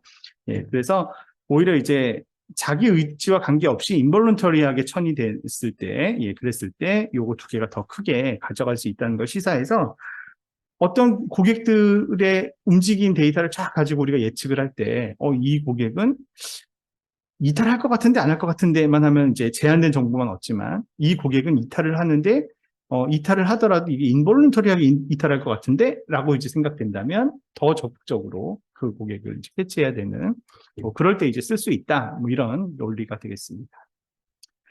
고객 이탈을 예측하는 최근에 좀 흥미로운 다양한 논문들을 살펴보겠는데요. 자, 최근에라고 얘기하고선 2014년 논문을 소개해서 조금 민망하지만 그럼에도 불구하고 이걸 제가 남겨둔 이유는 이 논문 굉장히 특이하고 재밌어서 그렇습니다. 예. 2014년 논문이고 자, 저자를 한번 보십시오. 예, 어느 나라 사람으로 추정돼요? 예, 한국 사람들로 추정이 됩니다. 구체적으로 회사명을 밝히지 않았지만 예, 거의 냄새가 SK텔레콤의 연구 용역을 수행해서 그 결과를 논문으로 발표한 걸로 추정이 되는데 자, 이 사람들의 주장은 이겁니다. 우리가 고객의 이탈을 예측을 할 때 기존에는 사회적 영향을 고려하지 않아요. 그죠? 그러니까 이 사람 자체가 어떤 사람이냐를 가지고 이 사람이 떠날 거냐 안 떠날 거냐를 예측하려고 하지 이 사람의 소셜 릴레이션십을 고려하진 않잖아요. 예. 근데 한번 잘 생각해 보세요. 이동통신이라고 하면 결합 가입 같은 것도 많이 하고, 그죠? 그러니까 갑자기 예를 들면 제가 엄마 아빠인데 우리 가족을 다 이렇게 SKT를 쓰는데 갑자기 제가 LG로 옮겨요. 그러면 제 가족들은 물론 약정이 남아있으면 SKT에 계속 있겠지만 그 약정이 끝날 때 어떻게 하려고 할까요? 다시 이쪽으로 붙여가지고 가족 결합 할인하든가 뭐 이럴 가능성이 상당히 있죠. 네. 그러니까 누구 한 사람이 옮겨가면 통신의 경우에는 그와 가까운 사람들이 같이 옮겨가거나 이럴 가능성이 있을 수 있다는 거죠. 하지만 기존에 나온 그 어떤 연구도 그런 릴레이션십을까지 고려하지는 않았다는 거예요. 이 사람들이. 그래서 이 연구는 뭘 구했냐면, 이거 어떻게 구했는지 모르겠는데, 이따 보시면 천문학적인 데이터를 분석해요. 모든 전화를 누구랑 언제 어떻게 통화했는지를 다 구한 거예요. 네, 그런데 제 번호가 연구 대상에 들어왔으면 제 통화 기록을 가져다 쓰는 거예요. 누구랑 통화했는지. 여기에는 타 통신사 포함이에요. 전화번호니까 통신사는 알 수 없잖아요. 예, 타 통신사 포함해서 그걸 다 구해가지고 고객 간의 네트워크를 구축하는 겁니다. 내가 누구랑 몇 번 통화했고, 누구랑 몇 번 통화했고, 이걸 해서 관계를 찾고, 그리고 이제 그거를 또 네트워크 분석을 하면은 모든 사람들의 중심에 있는 그 무리에서의 중심을 알 수가 있고요. 그러면 중심에 있는 사람이 만약에 통신사로 옮겼다? 이거는 큰 영향을 미칠 수 있다라는 이 사람들의 전제인 거죠. 그랬을 때 정말 이탈 예측이 더 잘 되나? 이런 거 보려고 하는데 기본적인 원리는 그거지만 이거를 모델링하는 건 쉬운 일이 아닙니다. 그죠? 왜냐하면 무리의 중심에 있는 사람이 통신사를 옮겼다고 이 사람들이 무조건 따라가는 것도 아닐 거잖아요. 그죠? 그리고 같은 무리에 있지만 이 사람한테 가까운 위치에 있는 사람도 있을 거고 좀 먼 위치에 있는 사람도 있을 거고 그 강도가 달라져야 되잖아요. 그래서 스프레딩 액티베이션이라는 모델을 활용해서 그 여파가 어떻게 전파되는지에 대한 프로세스도 모델링을 하고요. 이거를 이제 그런 네트워크적인 변수와 기존의 그 고객만의 특징의 변수들도 전부 다 활용을 해서 고객의 이탈을 예측하려고 한 거죠. 그래서 하는데 이게 또 전체 고객을 다 분석하려면 시간도 많이 걸리고 분석도 복잡해지잖아요. 그래서 일단은 무리별로 나누는 거죠. 커뮤니티를 탐지해서 군집별로 나누고 그 군집별로 이런 효과를 그리고 이제 처음에 이탈을 하는 고객에게 미치는 영향력이 동일하지 않음을 전제했다. 그러니까 이제 이탈을 누가 탁 하면 그게 이제 그 다음에 영향을 막 미칠 텐데 좀 네트워크의 중심에 있는 사람이 이탈을 하는 거랑 네트워크의 변두리에 있는 사람이 이탈하는 거는 영향이 다르다고 해야 되잖아요. 근데 이런 비슷한 시도라는 연구가 기존에 있긴 했지만 거기서는 그게 다 동일하다고 가정을 했다는 거예요. 자기들은 그렇게 안 했다. 다르다고 가정했다 이거죠. 그래서 그냥 쭉 들으세요. 일단 이 연구를 그래서 하려면 네트워크를 쫙 그린 다음에 누구를 커뮤니티를 묶어야 될지 이거를 파악해야 돼요. 그 기술을 로베인 알고리즘이라는 걸 적용해서 그거를 먼저 했고 자, 그 다음에 누가 영향력이 큰지를 찾기 위해서 소셜 네트워크 분석을 적용했어요.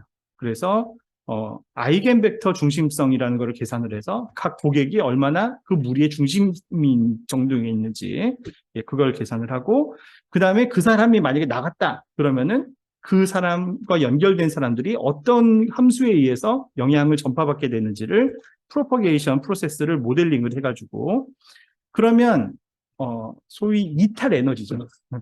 이탈에 대한 영향력이 각 사람마다 이렇게 받아질 거 아니에요. 누가 나가면. 그거를 이제 에너지라는 개념으로 만들어서 변수화 시킨 다음에 이 사람이 이탈할까 안 할까를 예측할 때 그 에너지 변수도 하나의 특징 변수로 넣어서 얘가 효과가 있나 없나를 한번 본 거죠. 당연히 효과가 있게 나왔겠죠. 그런 다음에 이제 로지스틱 리그레이션, 멀티레이어 퍼셉트론 이런 것 같은 걸로 이제 예측을 하는 거예요. 이탈할지 안 할지. 데이터는 89,412명의 데이터로 시작을 했는데 89,412명. 근데 이 사람들이 2달 동안 통화한 모든 데이터를 가져왔어요. 그러면 저도 예를 들어서 제가 2달 동안 통화한 사람 전화번호를 쫙 보면 어마어마하게 많을 거잖아요. 근데 이거를 89,412명치를 했으니 어마어마하게 많죠, 그 번호는. 보시다시피 2.4 곱하기 10의 6승계가 된대요. 그렇게 하면 전화번호가. 근데 이제 예를 들면 8만 명씩이나 되니까 내가 통화한 사람과 다른 사람이 통화한 사람이 겹칠 수도 있잖아요. 제가 그런 거를 다 이제 그 독립적인 걸로 했을 때 2.4 곱하기 10의 6승계 노드가 있고 그걸 가지고 아까 얘기했던 중심성, 커뮤니티 디텍션 이런 거 하는 거고요. 자, 어떻게 했냐면 일단은 분석이 시작이 되는 1일차부터 23일차까지 요 사이에 누가 이탈을 했나를 찾아요. 예, 이 사람들을 이니셜 처너라고 불러요. 처음에 이탈한 사람들. 예, 그런 다음에 그게 어떤 영향을 미칠지를 보는 거잖아요. 그러니까 그거는 시점 이후에 영향을 미치는 걸 봐야 되기 때문에 23일부터 43일째까지 어떤 영향을 미쳤는지 43일부터 67일까지 어떤 영향을 미쳤는지. 그래서 요 데이터를 밸리데이션 데이터셋, 트레이닝 데이터셋, 그 다음에 요 데이터셋을 테스트 데이터셋으로 해가지고, 요걸 가지고 이제 어떤 영향을 받는지를 예측해서 얘가 떠날지 안 떠날지 예측해 본 다음에 얘로 검증을 한 거죠. 그런 원리로 데이터를 구성을 했어요. 그래서 커뮤니티 디텍션을 할 때와 안 할 때의 차이도 비교해 보고, 이니셜 에너지 세팅을 할 때와 안 할 때를 동시에 이제 둘 다 해서 차이를 비교해 보고 했더니, 커뮤니티 디텍션은 하나 안 하나 성과의 차이는 별 차이가 안 나는 걸로 나타났어요.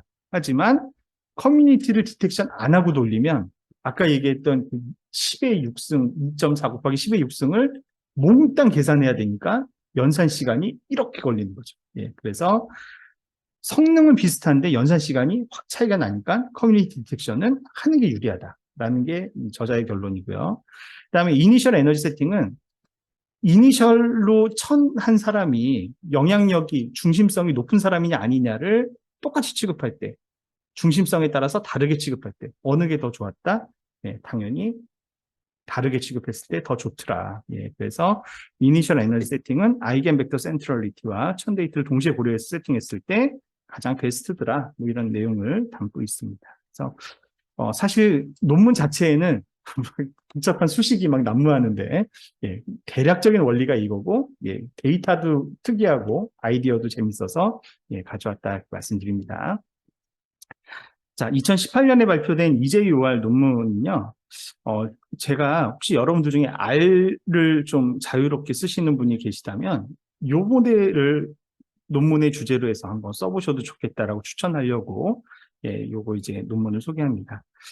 이 논문에서는 LLM이라고 하는 하이브리드 모델을 이용을 해서 고객의 이탈을 예측할 것을 제안을 하는데요. 일단은 요 저자의 이름들을 좀 잘 기억해 두십시오. 뭐 카그니, 뭐 드복 이 사람들. 왜냐하면 이 사람들이 이따가 또 나와요. 이 사람들은 고객 이탈만 연구하는 사람들이에요. 고객 이탈 연구를 되게 좋아하는 사람들인데, 근데 이제 여기서는 이 모델을 제안한 게 이 연구의 컨트리뷰션이에요. 그래서 이 모델을 쓰면 뭐가 좋은데? 라고 하는 건데, 이게 뭐냐면, 로짓이잖아요. 로짓은 로지스틱 리그레션이 줄여서 로짓이잖아요. 리프 모델. 리프는 낙엽, 나뭇잎, 그죠? 뭘 연상시키나요? 의사결정 나무를 연상시키지 않나요? 말 그대로 이거는 의사결정 나무랑 로지스틱 리그레션을 컴바인한 모델이에요.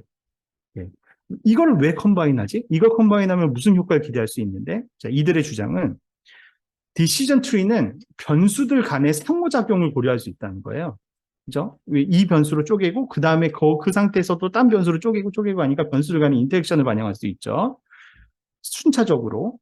그런 다음에 쪼개고 내려면 맨 마지막에 리프 노드에 도달하죠. 그 리프 노드에 도달한 애들을 대상으로 로지스틱 회의 모형을 돌려요. 그러면 이 안에서는 남은 변수들 간의 선형 관계를 찾을 수 있죠. 그래서 변수 간 선형 관계 반영의 강점이 있는 로지스틱 리그레션의 장점과 변수 간 상호작용 반영의 강점이 있는 의사결정 나무의 장점을 동시에 활용할 수 있다. 그리고 시각화하고 설명하기에도 좋아요. 의사결정 나무는 if된 룰로 나오잖아요. 쫙 나오고 그 다음에 맨 마지막에 로지스틱 회귀 모형은 각 변수의 가중치가 또 방향관계 딱 나오잖아요. 그러니까 해석도 좋은 거죠. 그래서 이 모델이 되게 좋은데 근데 이 사람 뭐라 그러냐면 해석력도 좋은데 잘 맞추기까지 한다. 라는 게 이들의 주장입니다. 그래서 자기들은 기존 연구를 보니까 예측력을 높이려는 연구들도 있고 그 다음에 해석을 하는 데 초점을 맞춘 연구도 있는데 그럴 거 없다. LLM이 이 두 가지를 다 달성시켜준다. 하는 거죠. 진짜 맞아? 이걸 증명하려면 실제 데이터에서 이게 잘 돌아간다는 걸 입증해야 되죠. 말씀드렸지만 이 사람들은 고객 이탈 연구만 하는 사람이라고 했잖아요. 이 사람들이 확보한 데이터셋이 14종류가 있었던 거예요. 그래서 이 14종류에 다 넣어봤어요. LLM. 다 넣어보고 비교 모델로 DT, LR, RF, LMT. 저는 LMT라는 모델도 처음 봤는데 이것도 역시 로지스틱 리그레션과 디시전 트리를 결합하는 건데 이거는 로지스틱 리그레션을 이용해서 하나의 디시전 트리를 키우는 방식이래요. 그러니까 방식이 달라요. 결합하는 것과는 똑같지만 방식이 다른. 그래서 이제 원리는 똑같습니다. 아까 얘기한 대로 이제 디시전 트리로 데이터셋을 구분을 해서 데이터셋이 이렇게 쪼개지면 각 쪼개진 데이터셋에 대해서 로지스틱 리그레션을 돌린다는 거예요. 그리고 요런 LLM이 혹시 나도 돌려보고 싶다라고 하면 요 링크에 가면 LLM 프로그램을 저자들이 공개해서 올렸어요. 예, 그래서 적용해 볼 수 있는데 LLM의 시각화를 예시하고 있어요. 일단 1단계 디시전 트리에서 첫 번째 룰은 이거, 두 번째 룰은 이거, 세 번째 룰은 이거 이런 식으로 쭉쭉쭉 내려가면 맨 마지막에 이제 각각의 리프 노드에 도달하게 되는데 리프 노드 단계에서 로지스틱 리그레션이 들어가서 이렇게 개수를 보여주는 그런 원리로 시각화 결과를 보여주고 있고 그 다음에 의사결정 나무나 이런 다른 비교 모형 대비 성능을 AUC로 비교를 해봤는데 지금 보시게 되면 랜덤 포레스트랑 쌍벽을 이루고 있습니다. 14개 데이터셋 중에 가장 베스트 모델을 밑줄을 쳤는데 14개 중에 LLM이 가장 우수한 성능을 보인 케이스가 7건, 랜덤 포레스트가 가장 우수한 걸 보인 경우가 6건, 로지스틱 리그레이션 1건 이래서 우리가 제일 많다. 좋다. 그러니까 14개의 데이터셋이 모두 다 이게 최적이라고 보여준 건 아니에요. 아니지만 그래도 다른 모델들에 비해 경쟁력이 있다라는 것을 보이게 된 거죠. 자, 그리고 이거는 이제 AUC를 기준으로 했을 때 이렇게 된 건데 TDL이라는 것도 기준이 됩니다. 이 TDL은 Top Decile Lift의 줄임말로서 이 리프트라고 하는 개념은 원래 여기 AP는 액추얼 파지티브입니다. 액추얼 파지티브, 액추얼 네거티브. 실제 참인 거와 실제 거짓인 걸 합치면 뭐예요? 전체 데이터셋이죠. 전체 데이터셋 중에 파지티브의 비율을 분모를 하고 TP는 프리딕션을 true로 프리딕션 한 거죠. 그죠? 예. 그래서 true로 프리딕션 한 거가 프리딕션을 true로 파지티브로 프리딕션 해서 맞춘 거. 예. true 파지티브. 파지티브로 예측해서 틀린 거. 그러니까 파지티브로 예측한 전체 건수 중에 맞춘 거의 비율이 몇 배 높으냐를 보는 게 리프트인데, 이 리프트를 전체를 다 보는 게 아니라, 예측값 났을 때 상위 10%, 그러니까 가장 가능성이 높은 거에 대해서, 따로 추천해서 리프트를 계산한 게 TDL입니다. 다른 데서도 TDL을 지표로 쓰는 경우들이 있어서 설명을 드렸는데, 이게 이제 높으면 높을수록 예측의 품질이 좋은 거죠. 왜 굳이 상위 10%에서의 리프트를 보는가라고 생각을 해보면, 자, 예를 들어서 우리가 이건 지금 고객 이탈 예측을 하는 거지만, 고객 구매 예측을 하거나 이탈 예측을 하거나 프로모션 한다고 하면, 우리가 모든 데이터 타겟 고객을 다 하기보다는, 가능성을 쫙 나래비 세운 다음에 가장 가능성이 높은 위에서부터 10%만 딱 띄어가지고 쓰거나 이럴 일이 많잖아요. 실제 프로모션에서는. 그래서 다른 퀄리티보다도 상위 10%에서의 리프트가 특별히 더 중요할 수가 있는 거죠. 네. 봤더니 서론이 길었지만 전체 14개 데이터셋 중에 절반이 LLM이 가장 베스트였고 4개가 RF, 2개가 LR, 1개가 LMT에서 베스트였다. 그래서 이런 종합적인 결과로 봤을 때 LLM이 매우 우수하다라는 걸 보여준 게 두 번째 논문이 되겠습니다. 자, 세 번째 논문은 이거는 사실 고객 이탈은 아닌데요. 근데 우리가 넓은 관점에서 고객을 바라보면 직원도 고객이라고 하잖아요. 내부 고객이라고 하잖아요. 이 연구는 특이하게 직원의 이탈을 예측하는 그런 학술대회 발표 논문이에요. 이 논문의 서론에 이런 얘기가 나오는데 빌 게이츠가 이런 말을 했다고 해요. 만약에 당신이 우리 회사라면 마이크로소프트죠. 마이크로소프트에서 일하는 상위 20명의 직원을 빼가게 된다면 마이크로소프트는 아마 평범한 회사에 불과하게 될 겁니다. 뭐 이런 얘기를 했대요. 바꿔 얘기하면 사람이 중요하다는 거죠. 회사에. 특히 이 우량 직원들. 그러면서 이제 직원의 이탈을 예측해서 이탈할 직원을 미리 선별해서 이렇게 방어하는 그런 게 중요하다라는 얘기를 하는 건데요. 직원의 이탈을 예측하는 연구 여러분들도 하고 싶지 않나요? 근데 이것도 역시 뭐 데이터가 있어야 하지 않겠어? 근데 이런 데이터를 공개하겠어? 이러잖아요. 근데 이 논문을 봤더니 오픈 데이터셋을 썼다는 거예요. 자기네 데이터는 캐글에서 받았대요. 근데 구체적인 디스크립션이 없어요. 그래서 제가 캐글에 검색을 해봤거든요. 엄청 많아요.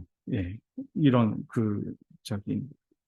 인플로이 턴오버 예측하는 데이터가 공개된 게, 이 중에 어딘가일 것 같아요. 이 데이터는. 이제 여기 설명을 보면 14,999건의 레코드와 12개의 변수로 되어 있고, 그래서 일단 여기 보시면 전체 직원을 대상으로 턴오버를 예측하기도 하고, 따로 좀 경력직, 예, 그래서 회사에 근무한 지 4년 이상이고 프로젝트의 개수가 5개 이상의 경험이 있고 지난 마지막 평점이 0.74점 이상인, 예, 그런 유능한 직원들만 따로 빼서 또 이제 이탈을 예측하는 그런 모델을 만들었는데, 분석을 일단 기초 통계 분석을 쭉 했더니 너무나 상식적인 결과가 좀 나옵니다. 경륜이 있는 직원이 다른 일반적인 직원들에 비해서 이탈을 좀 더 많이 하는, 당연하지 않나요? 예, 실력이 좋으니까 그러겠죠. 그리고 보수보다는 만족도, 직장에 대한 만족도가 이탈 여부를 더 결정하는 것으로, 예, 그렇게 이제 확인이 됐고, 월 평균 근무 시간이 길수록 떠날 확률이 높아지더라. 예, 일 많이 하면 떠나고 싶겠죠. 예, 이런 것들 이제 확인을 합니다. 그래서 다양한 실험 결과를 도출을 했고요. 그래서 디파트먼트를 테크니컬한 디파트먼트와 난 테크니컬한 걸로 구분해서도 해보고, 디파트먼트를 그냥 원핫 인코딩으로 해서 처리해서 전체적인 예측 모델을 만들어 보기도 하고, 변수 선택법을 이용해서도 해보기도 하고, 아까 얘기했던 익스피리언스들만 따로 추려서 하기도 하고 쭉 했더니 랜덤 포레스트나 에이다 부스트를 썼을 때 90% 중후반대고 웬만하면 예측이 거의 정확하게 된다. 돈 조금 주고 일 많이 시키는 직원이 나가려고 하겠죠. 굳이 모델의 힘을 빌리지 않아도 아마 예측이 가능하지 않을까 싶은데, 어쨌거나 예, 그런 주장을 하고 있고요. 학술대회 논문이라서 편집은 좀 허접한데 좀 스토리가 재밌는 그런 논문이어서 소개가 되었습니다. 자, 네 번째 논문은, 자, 우리 뭐 지금 현재 이제 각 영역별로 쭉 연구들의 트렌드를 보는데, 메가 트렌드 하나를 찝는다면 정량적인 데이터만 사용하던 거에서 비정형 데이터를 자꾸 이제 추가로 쓰려고 하는 그런 노력들을 많이 한다는 거죠. 그러니까 고객을 이탈할지 안 할지를 예측을 하려고 할 때, 보통은 이 고객의 나이, 성별, 뭐 우리 제품을 몇 번 구매했는지, 뭐 몇 번 방문했는지, 뭐 이런 정량 데이터를 주로 쓰려고 하겠죠. 이탈 고객 예측할 때 비정형 데이터를 쓸 수 있는 것도 있을까요? 딱히 머릿속에 안 떠오르죠, 그죠? 근데 이 논문을 보시면 아하 하실 거예요. 네. 이 논문에서 뭘 썼냐면, 가끔 고객이 전화해서 상담 받잖아요. 근데 이 회사가 상담을 다 기록으로 남겨놓고 있었던 거예요. 근데 요새는 어차피 그 음성 인식 기술이 발달했기 때문에 통화는 다 녹취는 하잖아요. 그러면 녹취된 거를 TTS 적용해가지고 텍스트로 딱 바꾸면 엄청난 양의 텍스트 데이터가 생기는 거죠. 비정형 데이터. 다만 그거를 우리가 안 쓰고 있었을 뿐인 거죠. 여기서는 이제 그걸 하겠다는 거예요. 예, 커스터머 처음 프리딕션을 하는데 우리는 텍스트도 쓰겠다. 무슨 텍스트? 고객과 담당 직원 간 주고받은 전자 메시지. 이거는 보니까, 맞아요. 이거. 음성도 아니에요. 예, 이메일 주고받은 거. 완전 텍스트잖아요. 예, 완전 텍스트. 그거를 분석에 활용을 했어요.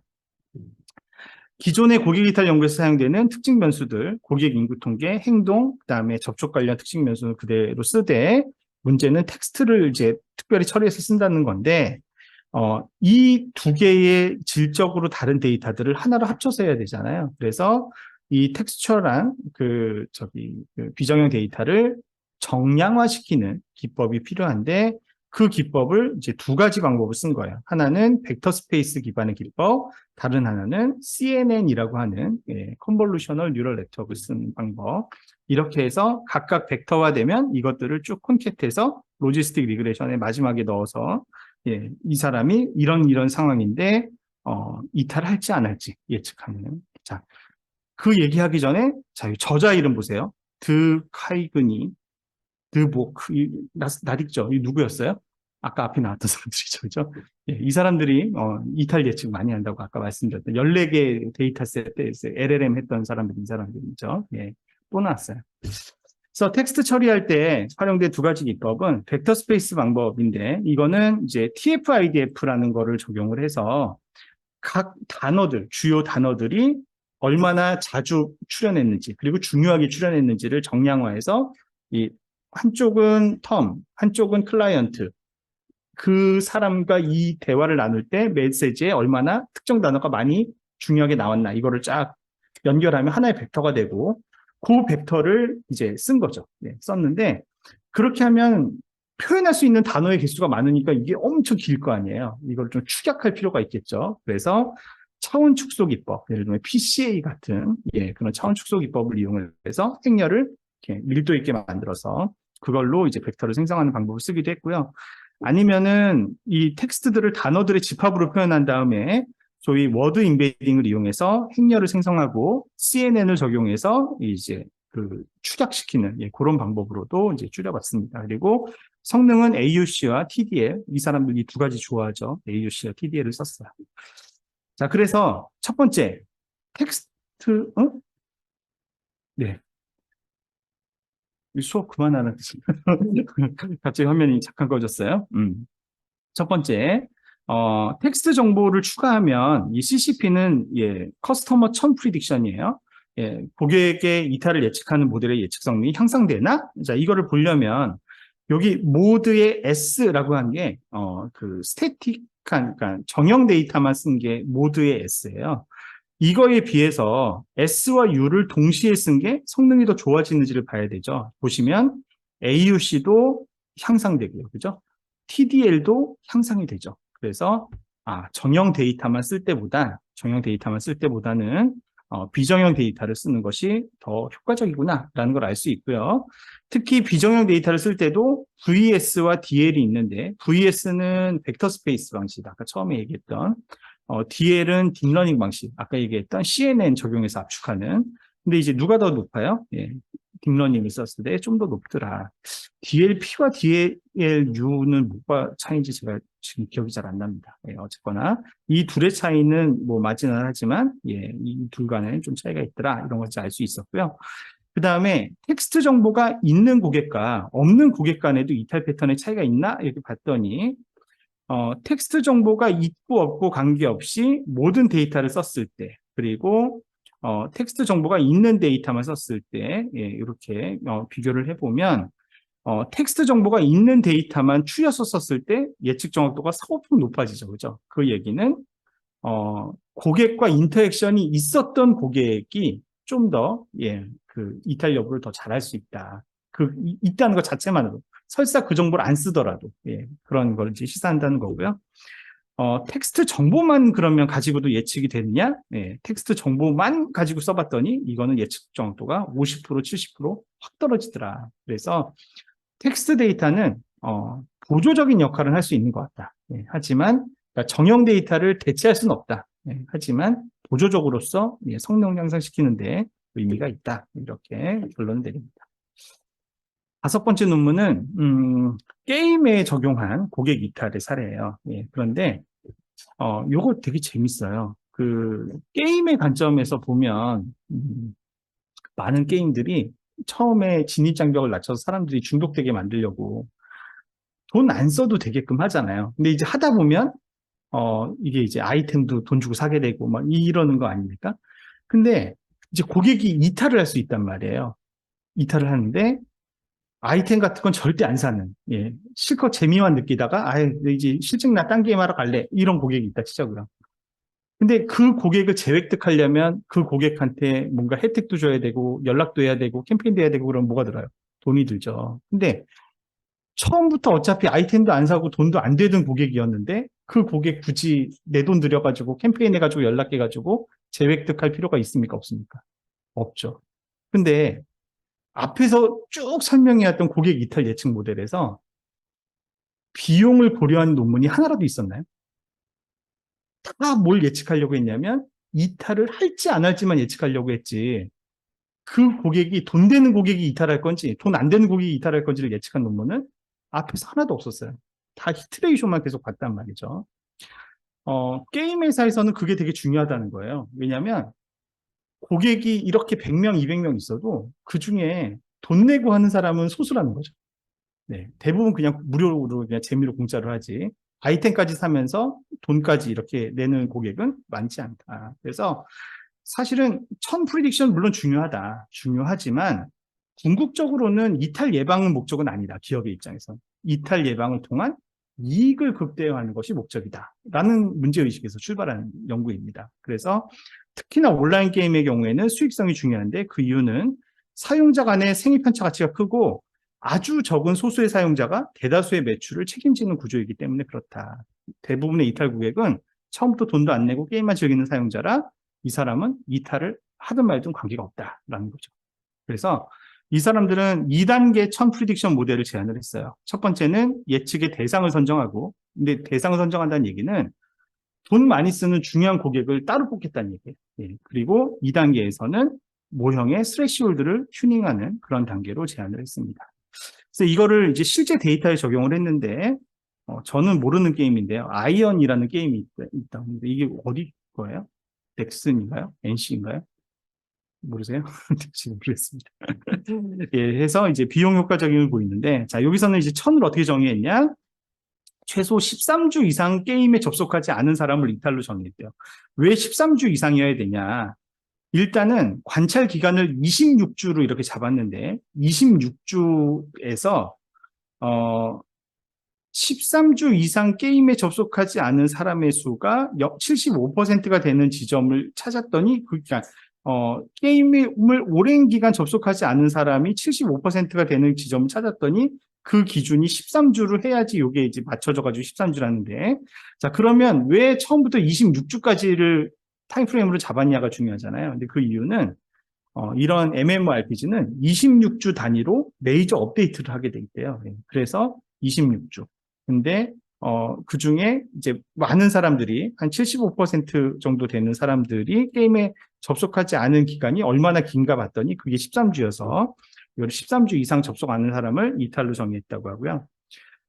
예측 대상은 장기 우량 고객을 판단하는 게 필요한데 돈 많이 쓰는 고객한테 충성도 등급을 매겨서 부여를 하고요. 그 등급이 30주 동안 어떻게 변하는지를 측정해서 특정 주에만 돈을 많이 쓴 고객이 아니라 지속적으로 돈을 많이 쓰는 고객이 높은 등급을 받겠죠. 예, 그렇게 해서 다 필요 없고 1등급, 2등급으로만 추렸대요. 예, 그렇게 해서 충성 고객 집단을 이렇게 추려냅니다. 예, 1등급, 2등급으로만.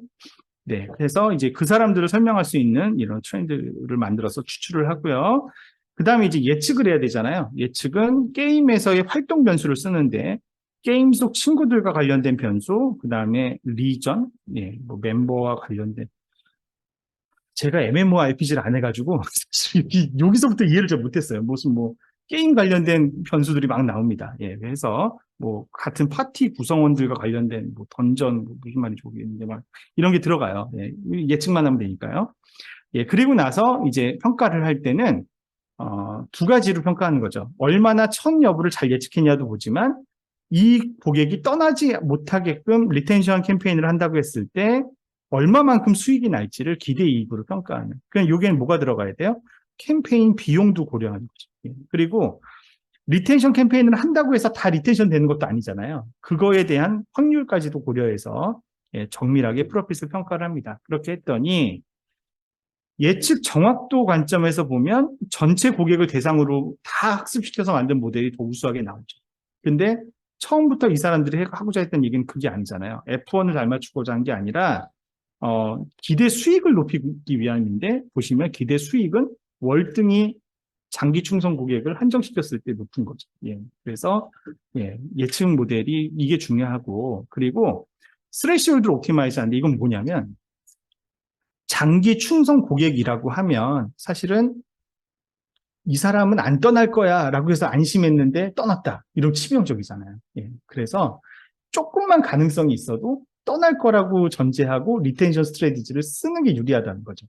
그래서 예를 들면은 0.5를 기준으로 1이냐 0이냐를 판단 안 하고 0.2나 0.3으로 내려서 조금만 가능성이 있어도 얘 이탈할 것 같아로 했을 때 돈이 더 벌려있더라. 이런 걸 이제 시뮬레이션 한 거예요. 그게 스레시홀드 옵티미제이션이죠. 이런 시도를 한 논문이 있습니다.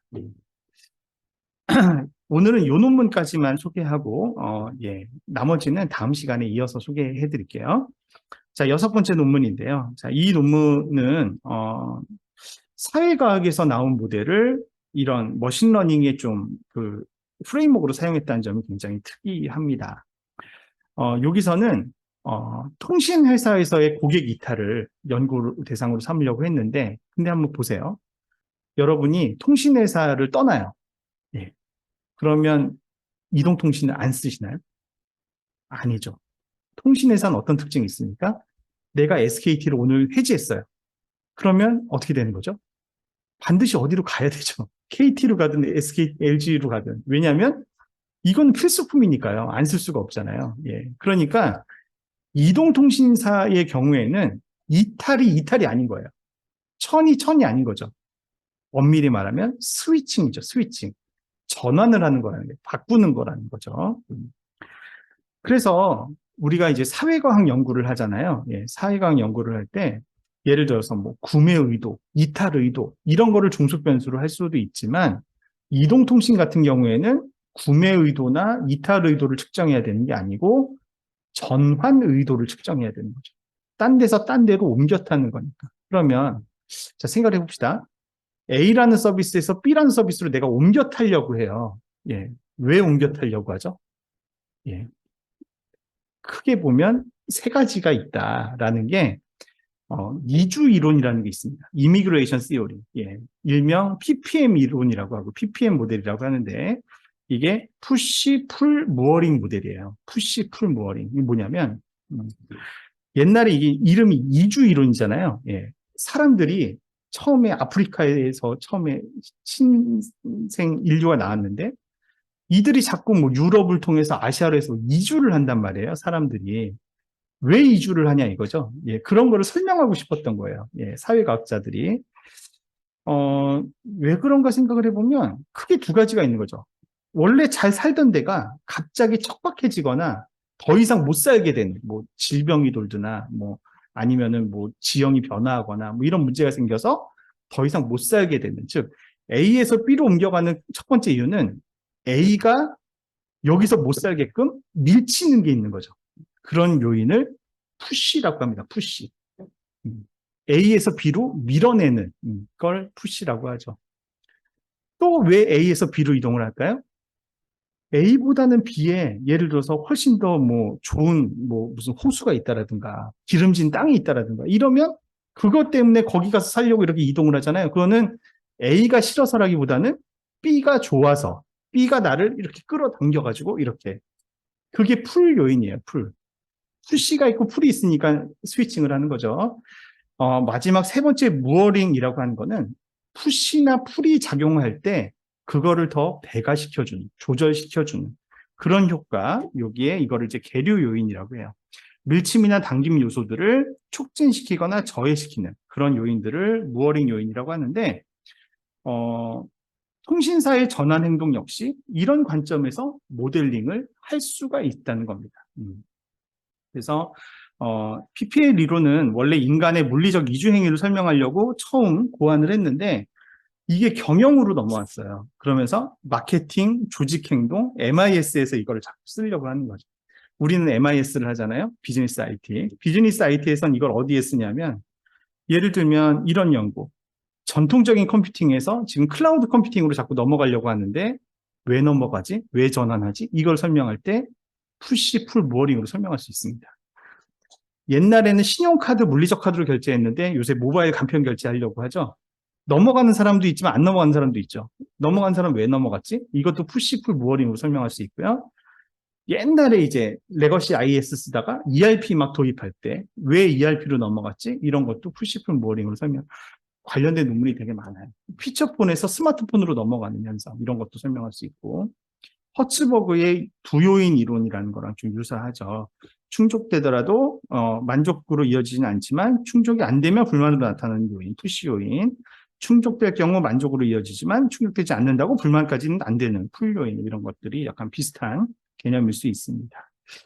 그래서 이 연구는 테크니컬한 연구도 했지만 뒤에 행동과학 연구도 했는데 100만 명의 데이터를 가지고 42개의 변수들, 이 사람들이 통신 관련해서 쓰는 그런 변수들 해가지고 분류 예측 모델을 만들고 그 다음에 이거를 PLSDA라는 기법을 통해서 행동과학 모델을 통해서 PPM 모델 관점에서 고객의 스위칭에 천에 영향을 미치는 요인을 분석을 했습니다. 그래서 모델 자체는 쭉 돌려봤더니 여러 모델 중에 SVM이 제일 좋았다 이렇게 이제 나오고요. 그 다음에 이제 풀 요인을 제외하고 여러 변수들 중에 사용된 변수들 중에 푸시에 해당되는 요인들, 그리고 무어링에 해당되는 요인들을 이렇게 쭉, 정의한 다음에, 영향도를 봤죠. 예, 이것이 이제, 어떤 영향을 미치는지를 봤더니, 통신사를 이동하는데 푸시 요인은 통화 개시 후 15초도 안 돼서 전화가 끊어진 비율. 이거는 뭐예요? 통신 품질이 후지다는 얘기죠. 그러면 기존 통신사를 바꾸려고 하겠죠? 그래서 이게 이제 가장 큰 영향을 미치는 걸로 나타났고, 무어링 요인 중에서는 현재 약정 중인 상태인지의 여부, 그리고 지금 연속으로 몇 달째 사용 중인지의 여부. 그러니까 오래 사용한 사람들은 이래도 떠나는 것을 주저하게 된다는 거죠. 그리고 약정이 걸려있는 고객도 위약금을 물어야 되니까 통화 품질이 나빠도 옮기는 걸 주저하게 된다, 이런 거죠. 그래서 분석을 해놓고 나면 고개를 끄덕일 수 있는, 이 말이 되네, 뭐 이런 식으로 해석할 수 있는, 예, 그런 여지가 있는 연구가 되겠습니다. 자, 예, 시간이 이제 한 5시 반 정도가 돼가지고요. 뒤에 조금 남아있는 거는 다음 시간에 또 이어서 설명하고, 제가 진도는 좀 늦게 빼고 있지만, 강의 노트는 밀리지 않고 다 올려놓고 있습니다. 그래서, 예, 차근차근 진도도 빼는 것으로 그렇게 하겠습니다. 예, 오늘 또 이제 토요일 마지막 시간까지 수고 많이 하셨고요. 저희는 또 다음 토요일에, 예, 또 뵙고, 예, 설명드리도록 하겠습니다. 예, 수고 많이 하셨습니다. 감사합니다.